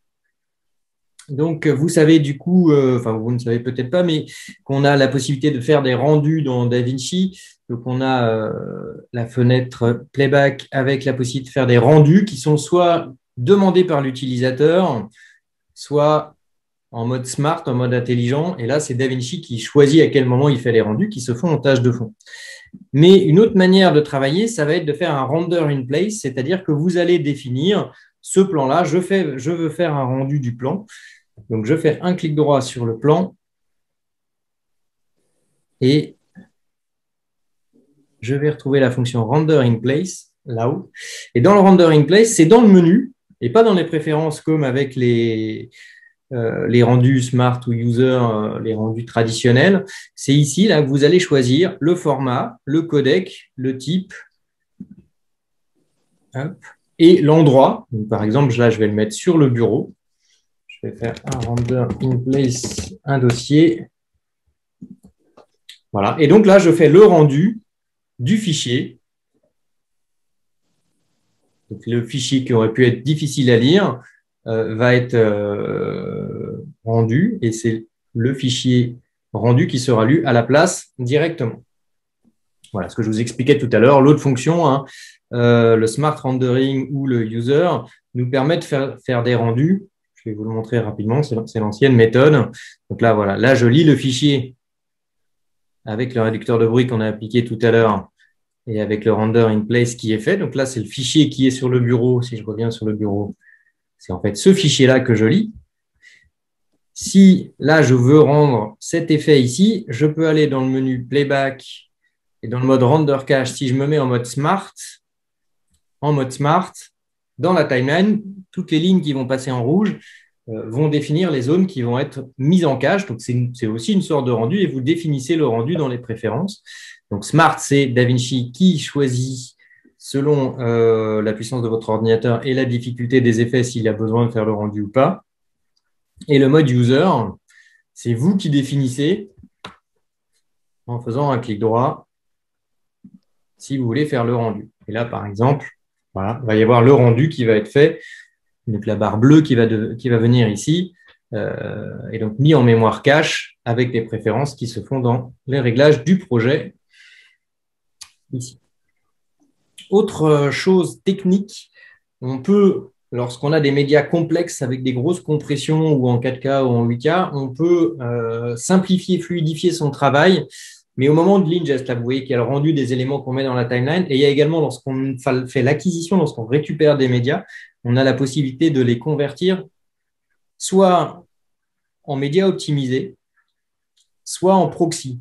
Alors avant, les deux termes étaient sensiblement utilisés pour la même chose, en fait, n'étaient pas séparés. On utilisait les médias optimisés, mais selon les types de réglages que l'on faisait, on l'utilisait pour l'un ou pour l'autre. Et en fait, là, il y a une séparation de médias optimisés et de médias proxy. Alors, dans l'esprit médias optimisés, je vais vous montrer en allant dans les réglages du projet. Voilà, dans les réglages du projet, dans la partie Master Setting, vous avez une partie qui correspond aux médias optimisés et au render cache. Et on peut choisir les proxys médias, les médias optimisés. Il y a les réglages techniques liés à ça. On peut choisir où on les range. Et juste en dessous, on a les caches, c'est où on range les rendus. Et ici, les proxys. L'intérêt des proxys, en fait, c'est d'avoir des petits fichiers allégés et on ne travaille pas jusqu'à la fin. Les médias optimisés, on peut avoir des fichiers, en fait, on fait des rendus, des fichiers RAW ou des fichiers très gros, et on peut les utiliser même jusqu'à l'export. Bon, DaVinci est très libre par rapport à ça. Vous pouvez même utiliser les fichiers proxy jusqu'à l'export si éventuellement vous faites un export brouillon, un export de validation. Mais on peut aussi, avec les proxys, ça c'est lié à l'intégration de DaVinci. Le but, c'est d'intégrer DaVinci dans des surfaces, dans des solutions un peu plus grosses, dans des workflows un peu plus conséquents. Et on pourrait demander, par exemple, à un Media Asset Management, enfin à d'autres outils, de créer des proxys qui respecteront le nom des fichiers, les timecodes, etc. Et on va dire, tu cibles tel dossier pour mettre les proxys. Donc là, vous avez Proxy Generation Location, où vous ciblez l'endroit où vous allez mettre des proxys. Ici. Et donc, vous pouvez demander à un autre outil de générer les proxys et de cibler ce que vous avez fait. Donc, vous avez vu, hein, là, on peut choisir donc, où on va ranger les proxys et la résolution des formats ici. Je vais quand même le modifier. Donc, dans Proxy Generation Location, je vais me mettre sur le bureau. Je vais faire un dossier proxy. En format de proxy, je vais alléger tout ça. Je vais me mettre sur du ProRes 4 de 2LT et je vais mettre des proxys à moitié de résolution. Voilà, et je vais aller dans la page média. Les proxys ne se font pas sur les clips qui sont dans la timeline, mais dans la page média. Le but étant de modifier les médias avant de monter pour simplifier le montage ou pourquoi pas partir avec une grosse quantité de médias et faire des proxys pour alléger et travailler sur un ordinateur portable. Je vais chercher dans le fichier color le clip. Alors, il est où ce clip?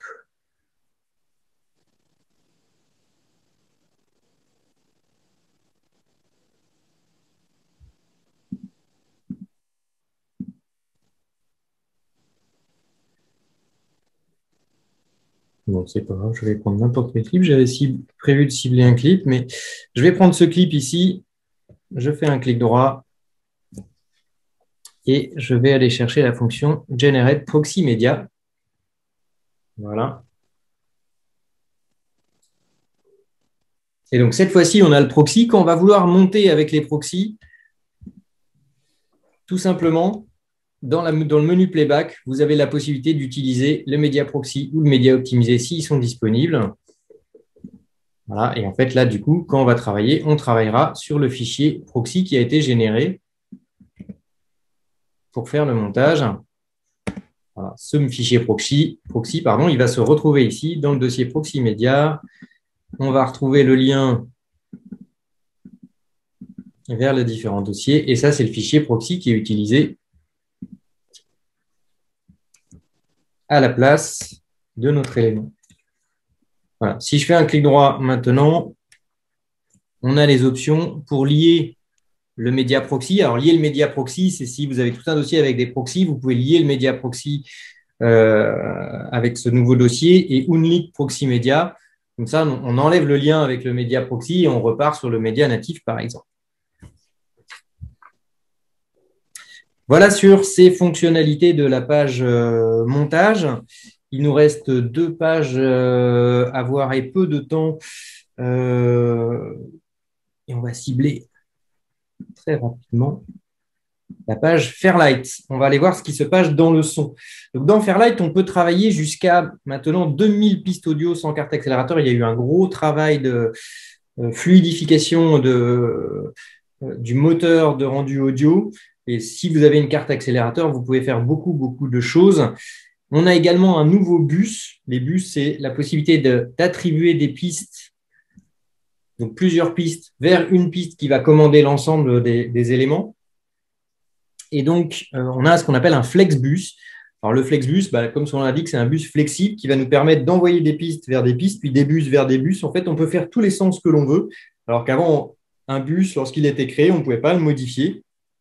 Lorsqu'un type de piste était choisi, on avait un type de bus et on ne pouvait pas le modifier. Là, on peut le modifier, on peut diriger tous les éléments dans tous les sens. Pour illustrer la force de ce fonctionnement, je vais aller ouvrir la timeline, Atmos Flexbus.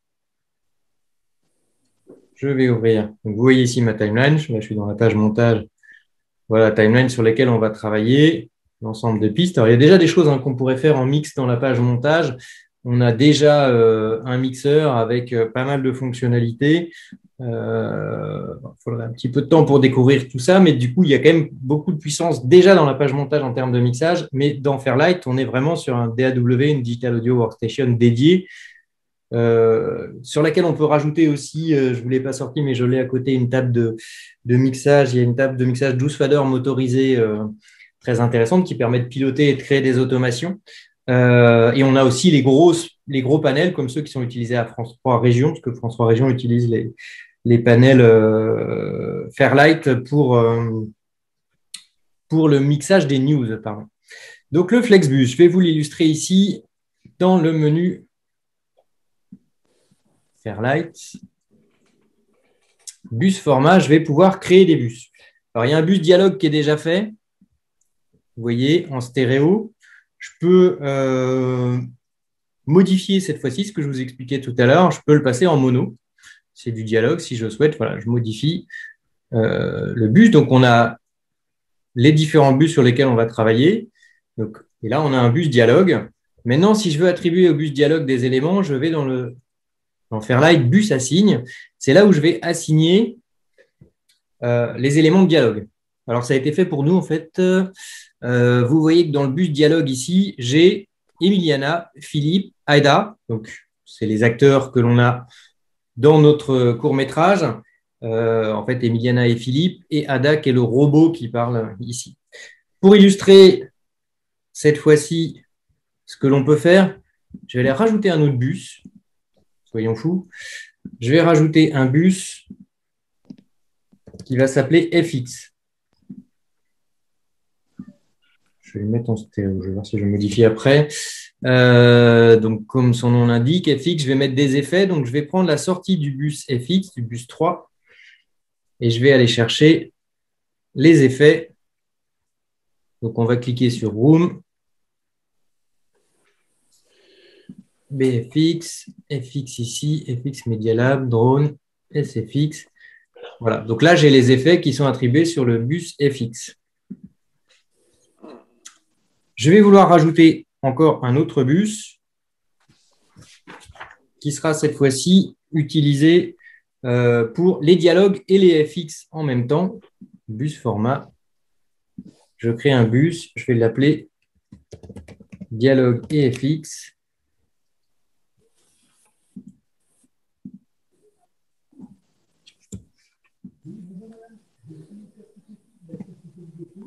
Voilà, bon, c'est compliqué à entendre un petit peu les différentes pistes, mais ce qu'on voit ici dans la table de mixage, c'est qu'on a des lignes dans la table de mixage qui sont dédiées. Donc là, on a le bus dialogue qui, lorsqu'on lit ici, lui, va, vous allez voir, lorsqu'il va parler, peut-être que je me mette.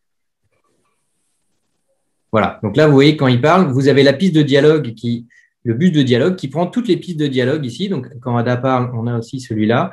Le FX qui va cumuler tous les effets. Et donc, on peut régler les niveaux Et donc, on va envoyer ces pistes-là vers le dialogue. Le dialogue, on l'envoie vers le mix. On va envoyer toutes les pistes de effet vers effet. Et donc, ça nous permet de régler juste avec 2 potentiomètres, là où on aurait réglé avec l'ensemble des potentiomètres avant.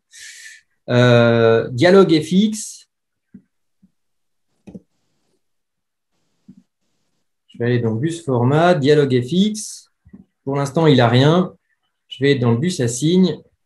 Et donc, sur le dialogue FX ici, je vais lui envoyer le bus FX qu'on a créé tout à l'heure et le dialogue. Donc là, cette fois-ci, ça permet d'avoir la possibilité sur un seul potentiomètre FX ici, de mettre un effet qui serait, je ne sais pas, un écho, une compression, etc., qu'on va rajouter. On va pouvoir équilibrer l'effet qu'on va vouloir mettre par rapport aux autres éléments. Donc, vous voyez la flexibilité de ces éléments qui peuvent se recroiser. On envoie des éléments dans un bus, qu'on envoie dans un autre bus, qu'on ramène dans une piste, etc. Donc, c'est vraiment très, très, en termes d'affectation. Et puis, ça reste simple et on peut les modifier à tout moment. Bien sûr, ça demanderait d'écouter un petit peu et d'approfondir la chose.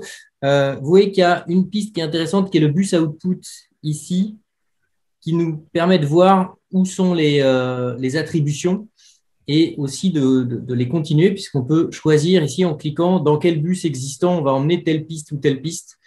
Donc, vous voyez sur la piste 10, par exemple, la musique, hop, je pourrais cliquer et me dire je vais le mettre dans la piste dialogue. Enfin, c'est une autre manière d'attribuer, de faire l'affectation plus simple encore des pistes vers les bus ici. Et on peut même envoyer les bus vers les autres bus directement ici. Autre fonctionnalité de DaVinci par rapport au mixage, la possibilité d'avoir du Dolby Atmos. Donc pour ça, je vais vérifier dans le menu DaVinci Resolve Préférences, dans la partie vidéo audio, on va valider Enable Dolby Atmos. Ça valide l'utilisation du travail immersif en Dolby Atmos. Vous voyez du coup les modifications de l'interface ici. Donc le Dolby Atmos qui est un mixage mode objet au niveau des mixages immersifs. Donc pour vous montrer un nouvel outil qui s'appelle le Space View Scope, je vais dans le menu Fairlight Immersive Audio Space View Scope et on va lire. Voilà. Et là, en fait, vous avez les différentes pistes, les différents éléments qui sont placés en mode objet dans l'espace, ici, 3D.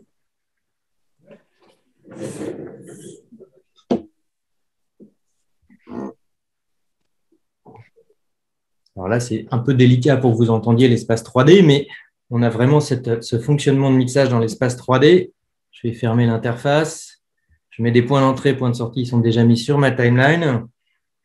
Et je vais exporter cet élément-là. Donc, menu Fairlight, Immersive Audio.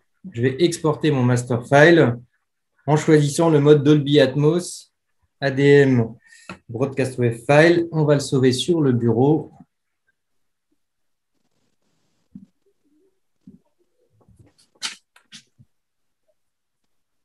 Voilà, donc là, il exporte mon fichier qui va être un fichier Dolby Atmos.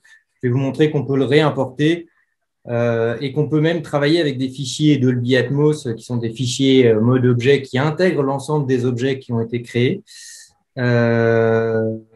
Donc, cette fois-ci, pour le réimporter, menu Fairlight, Immersive Audio, Import, Master File.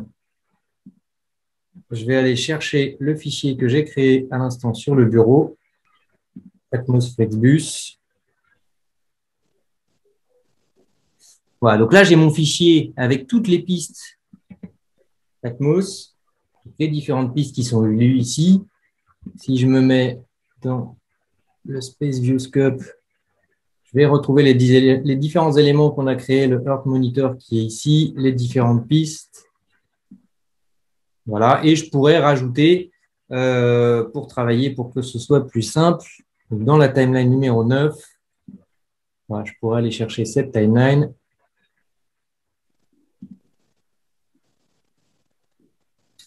Et copier la vidéo qui était présente.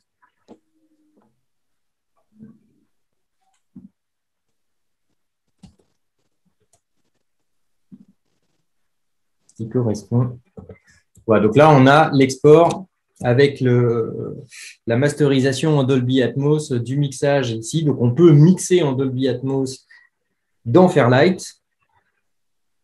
Là, on est vraiment du coup dans le mixage haut de gamme et également apporter des mixages Dolby Atmos et les retravailler ou les relire ici directement dans Fairlight. On a du coup l'intégration de ces outils Dolby Atmos. Donc, beaucoup de choses dans ce programme. Pour finir, on va aller faire un tour du côté de Fusion. Et comme on parlait de son, la première des choses que l'on va voir dans Fusion, c'est justement la possibilité d'écouter, d'entendre le son, ce qui n'était pas le cas avant. Et c'est quand même vachement pratique quand on veut faire du motion design ou de l'habillage, c'est d'avoir le son pour placer les différents éléments ou placer les images clés. Je reviens dans la page montage pour ouvrir ma timeline Fusion. Voilà, quelques clips sur lesquels on va travailler. On va travailler déjà sur celui-là pour l'instant. Ce que je vous expliquais en introduction, une des forces de DaVinci, c'est le fait qu'on a plusieurs outils, mais que forcément, d'ailleurs pas si forcément que ça, en tout cas, on a plusieurs outils qui sont extrêmement imbriqués entre eux, liés entre eux, et notamment, comment je fais pour faire une composition pour aller dans Fusion? Ben, j'ai ma tête de lecture au-dessus du plan, je vais dans Fusion, et j'ai ma composition ici. Voilà, qui va être lu.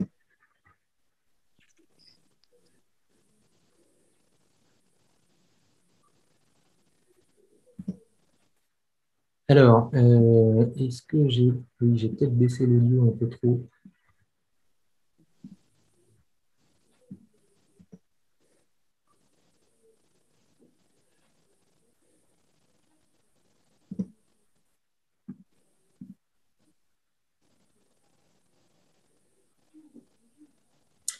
Je vais ouvrir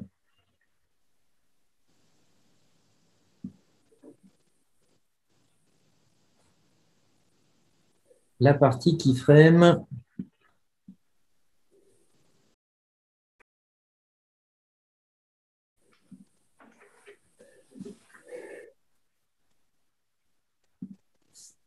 Hop, j'ai un petit bug, il faut bien que ça arrive. Voilà. J'ai sélectionné du coup dans mon node, je vais sélectionner la piste audio du fichier Hyperlight référence. Et là, vous voyez que du coup, lorsque j'ouvre l'onglet Keyframe de Fusion, normalement, je devrais voir l'onde sonore. Ah, voilà, elle apparaît. C'est que je suis un peu trop impatient. Voilà. Donc, l'onde sonore apparaît ici. On peut avoir l'onde sonore du fichier ou l'onde sonore de la timeline. Il y a un petit peu de temps là, mais c'est lié à la puissance de mon ordinateur. Hop. Bah, vous voyez, du coup, on va pouvoir se baser là-dessus. Par exemple,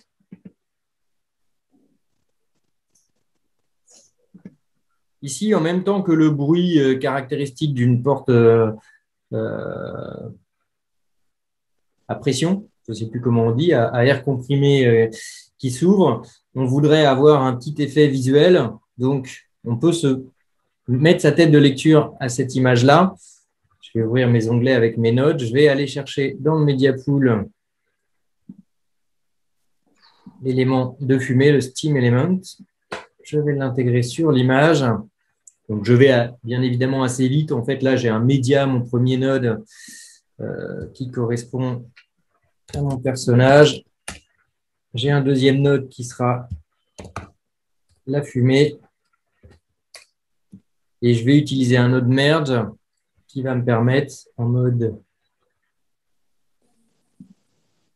ici d'incrustation,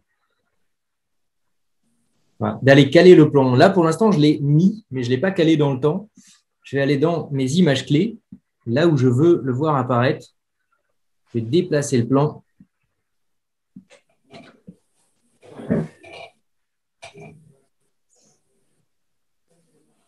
Voilà, j'ai la fumée qui apparaît au moment opportun par rapport au son. Et maintenant, j'ai la possibilité, ce qui n'était pas le cas avant la version 17, d'avoir le son et de pouvoir caler mes éléments sonores par rapport au son.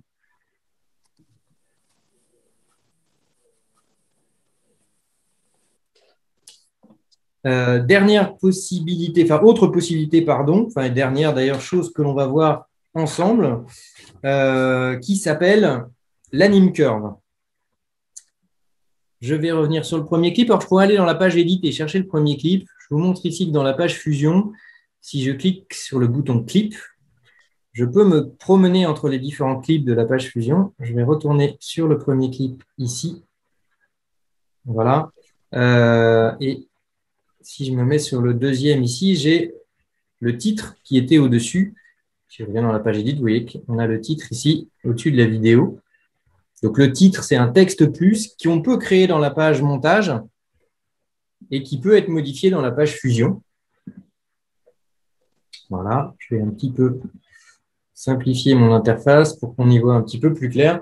Donc, là, dans Fusion, c'est un outil nodal d'effets spéciaux. Donc, on crée son interface et son montage de manière nodale. Pour l'instant, lorsqu'on faisait des templates, donc des habillages, par exemple, ici, on a un habillage avec un texte 3D, avec une caméra qui peut bouger et avec une spotlight, une lumière ici qu'on peut faire évoluer.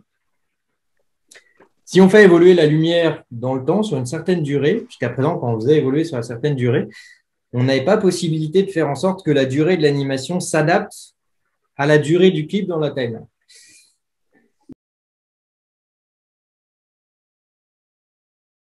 L'animation, les courbes d'animation, qui permet justement de créer des éléments qui vont pouvoir s'adapter à la durée du clip qu'on va avoir dans la timeline. Là, pour l'instant, si je retourne dans la timeline, dans la page Edit, vous avez le clip ici qui dure un petit peu plus de 6 secondes. Et donc, l'animation qu'on va créer, on va la faire sur 6 secondes et on va voir qu'en choisissant de faire cette animation avec l'Anim Curve et non pas uniquement des points clés habituels, on va pouvoir faire en sorte qu'on ait une adaptation. Je sélectionne le Spotlight.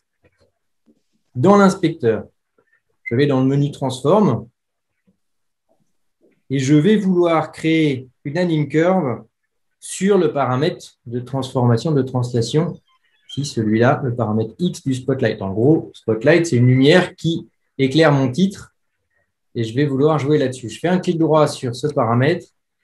Je vais faire un Modify with Anim Curve.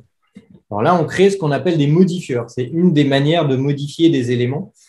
Plutôt que par des images clés, c'est par des éléments externes. Ça pourrait être on pourrait faire de la vibration aléatoire, on pourrait faire des choses. L'Anim Curve, là, il va nous permettre de faire des modifications qui s'adaptent, en fait. C'est le but. Donc, dans l'onglet modifieur, ici, dans le menu transition, dans le menu source, pardon, je vais choisir une courbe un réglage sur la durée pour qu'on puisse faire un template qui s'adapte. Je vais régler l'échelle ici. Vous voyez, quand je déplace mes têtes de lecture, quand je suis à cette image-là, voilà, je me mets à 4 pour qu'on ait à peu près un balayage qui soit fait ici. Mais au niveau du time scale, je veux qu'en fait, là, qu'on soit déjà presque fini. Donc, le time scale, je vais le mettre un petit peu plus loin pour que l'animation soit faite. Voilà, donc là, on a fait une animation. Vous voyez, du coup, entre le début et ici, en réglant des niveaux de courbe virtuels, l'intérêt de cette animation, j'aurais pu mettre des images clés pour ceux qui font un peu de motion design parmi vous. Là, l'intérêt, c'est que lorsque je retourne dans la page Edit, là, pour l'instant, j'ai toujours l'animation de tout à l'heure. Si j'étire mon clip, voilà, alors, à part le fait que ça bug un peu, mais vous voyez que du coup, le réglage se fait tout le long. Donc là, il faudrait que j'enlève, je pense, le cache qui est ici. Voilà. Et donc là, vous avez le réglage, l'animation qui se fait sur la nouvelle longueur de mon clip. Donc, je peux étirer le clip et avoir une animation qui va suivre, qui va s'ajuster en fonction ici. Voilà, donc j'ai dressé beaucoup de paramètres. J'espère que je suis resté quand même clair dans les explications. On s'est gardé un petit peu de temps sur la fin pour d'éventuelles questions. Je vais revenir dans l'interface. Là.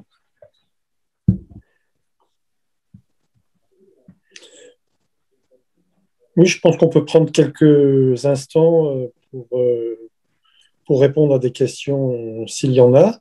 Je rappelle quand même que la vidéo sera mise en ligne sur notre chaîne YouTube d'ici une semaine environ. N'hésitez pas à poser quelques questions. Je veux aussi rappeler qu'on est gagnant, Loïc, avec DaVinci Resolve et toutes ses évolutions, parce que toutes les mises à jour du logiciel sont gratuites. Donc ça, c'est quelque chose qui est vraiment à noter depuis des années. Si vous avez une vieille licence acquise il y a 10 ans, eh bien, vous avez toujours accès à toutes ces nouvelles fonctionnalités. Et c'est vraiment quelque chose de notoire et de particulier parmi tous les logiciels qui sont proposés sur le marché, hormis le fait qu'en plus, c'est absolument remarquable et assez ergonomique. Voilà, je vous laisse poser des questions si vous en avez. Moi, j'ai une petite question, vous m'entendez? Oui, parfaitement. Oui, alors Jean, je suis en train de réfléchir à l'achat d'une caméra polyvalente. C'est vrai que j'aimerais aussi bien faire du reportage que du clip, que pourquoi pas une petite fiction en Afrique. Voilà. Donc je travaille au montage avec un Mac que je loue. Hein, voilà, donc il me permet finalement de changer de Mac tous les 3 ans, d'avoir un tel écrit. Par rapport à la compatibilité de DaVinci Resolve au niveau du Mac, est-ce qu'il n'y a pas comme il peut y avoir une certaine compétition avec Final Cut Pro X, parce que je travaille avec Final Cut Pro X, est-ce qu'il n'y a pas des petits problèmes c'est ma première question. Je pense enfin, que tu me couperas, Loïc, mais je pense que c'est bien au contraire. Il y a une volonté d'Apple de travailler avec Blackmagic Design, puisqu'il y a une optimisation du logiciel avec les nouveaux processeurs Apple et M1. Et je pense que c'est vraiment tout bénéfice, parce que ces nouvelles machines rendent DaVinci encore plus puissant. Et c'est quelque chose d'assez notable. Oui, il y a eu une vraie optimisation par rapport à la puce M1 qui a été faite sur les nouvelles versions de DaVinci, et même les nouvelles mises à jour de la version 17 ont été dans ce sens. Il n'y a pas de bridage du côté Apple par rapport à Final Cut là-dessus. D'accord. Et la deuxième question, si j'investis dans une Blackmagic, parce que j'hésite en ce moment, parce qu'il y a tellement de choses qui arrivent sur le marché. Bon, il me semble que la Blackmagic Sika me semble très polyvalente et permettra de bloquer un achat pendant un certain nombre de temps. Hein, on est d'accord. C'est plus pour travailler en 4K, on est d'accord, mais c'est vraiment pour vraiment travailler tout ce qui est le montage, les logs, les trucs comme ça. C'est ce qui m'intéresse un petit peu. Donc, je voulais savoir si le logiciel, quand on achète, est toujours offert oui, post. Voilà, je vous le confirme. Je vous le confirme. Il est absolument offert donc dans la version studio. On rappelle quand même que la version libre vous permet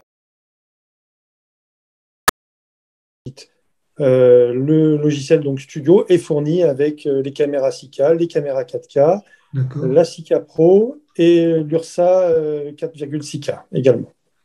Et une dernière chose, je vois donc question à David. Donc tu es formateur, tu travailles pour un organisme de formation finalement. Moi, ce qui serait possible, donc tu as mon adresse internet, c'est de m'envoyer des devis. Si par exemple, parce que je vais monter une association, le but du jeu aussi, c'est de pousser les gens à travailler l'image, le montage et tout comme ça. Donc c'est d'avoir 4-5 personnes qui soient vraiment intéressées, entre autres pour tout ce qui est post-production. Combien coûterait une formation? Par exemple, sur l'état. Parce que là, c'est vrai qu'on a survolé, mais on a tellement. Ça, c'est quelque chose c'est une question à laquelle je pourrais répondre par mail. Il suffit de me contacter. Donc, je laisse mon adresse mail gerard.cabanac@videoplusfrance.com. Voilà. Bon, tu as mon adresse, ce sera plus facile. Voilà. On voit un petit message. Bon, voilà, moi, je vais laisser les gens parler. Juste pour info, j'ai squatté l'adresse mail de David Merali, mais David Merali, c'est pas moi. Moi, c'est Loïc Gagnant. D'accord, ok. Donc, moi, c'est Vincent, ça doit s'afficher, hein, Vincent Baume, d'accord, vous avez le truc. Ouais. N'hésitez pas à m'envoyer moi, mes coordonnées, c'est loicgagnant@gmail.com si vous avez des infos, des questions supplémentaires. Parce que je me suis inscrit pour la formation, on peut avoir une formation de l'information de mardi prochain. Très bien, on vous accueillera avec plaisir. Voilà, donc je ne serai pas là, donc pareil, si on peut accéder à la conférence. On le pourra. Eh ben, je vous remercie. Au revoir. Merci à vous. Merci. Y a-t-il d'autres questions? Oui, vous m'entendez? Gilles Van der Straten, vous m'entendez? Oui. Oui. Oui, bonjour. Bonjour. Lorsqu'on choisit le color management avec Resolve, Ouais. ça désactive dans la page color, dans la page d'étalonnage, ça désactive les réglages RAW. On peut y aller, hein, mais par défaut, c'est désactivé. Ce qu'ils indiquent dans le manuel, c'est pas très clair. C'est Ça désactive les réglages, pardon, j'ai pas entendu le mot. les réglages caméra RAW. Alors non, puisque du coup les caméras RAW, enfin c'est-à-dire que le caméra RAW bypass la source, c'est-à-dire que du coup les réglages RAW que vous avez interagissent en dehors des réglages sources. L'input source que vous avez dans le Color Manage va être lié à différentes caméras enregistrées dans des formats normaux. Enfin, qui ne sont pas RAW, quoi, on va dire. Mais toute la partie RAW va prendre la main par rapport à ça. Mais du coup, tout le reste de sciences colorimétriques fonctionne pareil, par contre. L'espace large de la timeline, etc. D'accord, oui, d'accord, ok, c'était pas clair dans le manuel, ça m'éclaircit l'affaire. Là, j'ai un court-métrage dans lequel j'ai un mélange de vues qui sont en Blackmagic RAW. Oui. J'ai choisi le color management et j'intègre quelques vues qui sont faites avec un drone et qui là sont en H265. Évidemment, c'est pas du RAW. Quand je suis... mon problème, parce que je suis novice là-dedans, c'est de me dire, bon sang, comment je vais étalonner, comment je vais faire en sorte que ces vues drone puissent s'insérer. Il y a 3 vues drone et je voudrais qu'il n'y ait pas une démarcation énorme, une différence énorme entre ces vues drone et les Blackmagic RAW. Alors, en fait, le principe, c'est alors, si vos drones, en fait, tout dépend si les drones ont été filmés en mode log ou pas. Oui, en mode log, oui. Ouais, alors, dans ce cas-là, ce qu'il faut, c'est paramétrer s'ils existent pour avoir la science colorimétrique qui correspond au drone. En fait, choisir dans l'input color space du color management le drone qui va bien. Il n'est pas forcément présent. Dans ce cas-là, on se met dans le mode normal et puis là, on peut trouver une lutte. Ça, c'est un autre fonctionnement. Et après, du coup, le RAW, il faut paramétrer dans les réglages du RAW. Dans le petit. En fait, il y a 2 endroits où vous pouvez régler le RAW, soit globalement dans le projet, soit dans le petit icône caméra qu'on a vu tout à l'heure, où on va pouvoir paramétrer.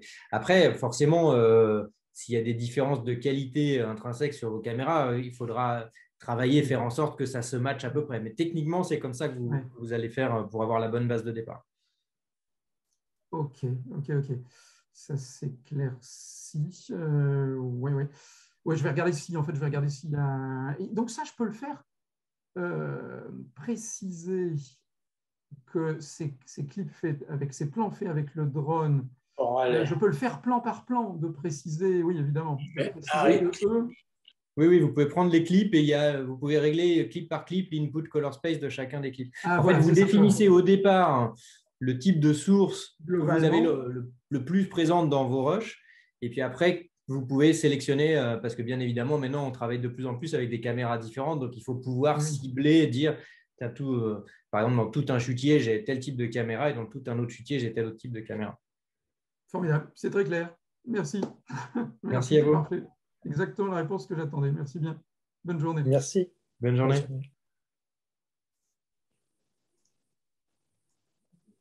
Bonjour.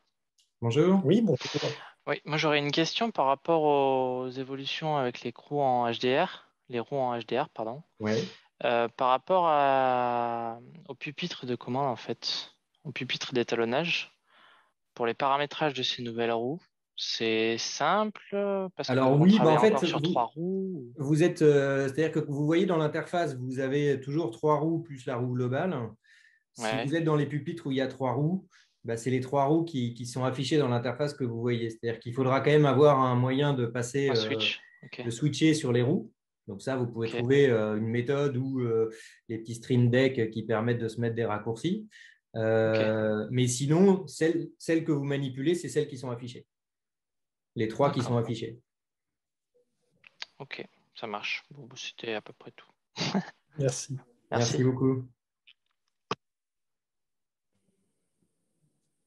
Voilà, s'il n'y a pas d'autres questions, j'espère que la présentation a été claire, qu'elle vous a apporté toutes les réponses. Non, parce que c'est de toute façon qu'une présentation vaste, sur les mais- principales fonctionnalités et que ça vous a donné envie, en tout cas, d'aller plus loin. C'est vrai qu'il y a beaucoup, beaucoup de choses à découvrir dans l'outil.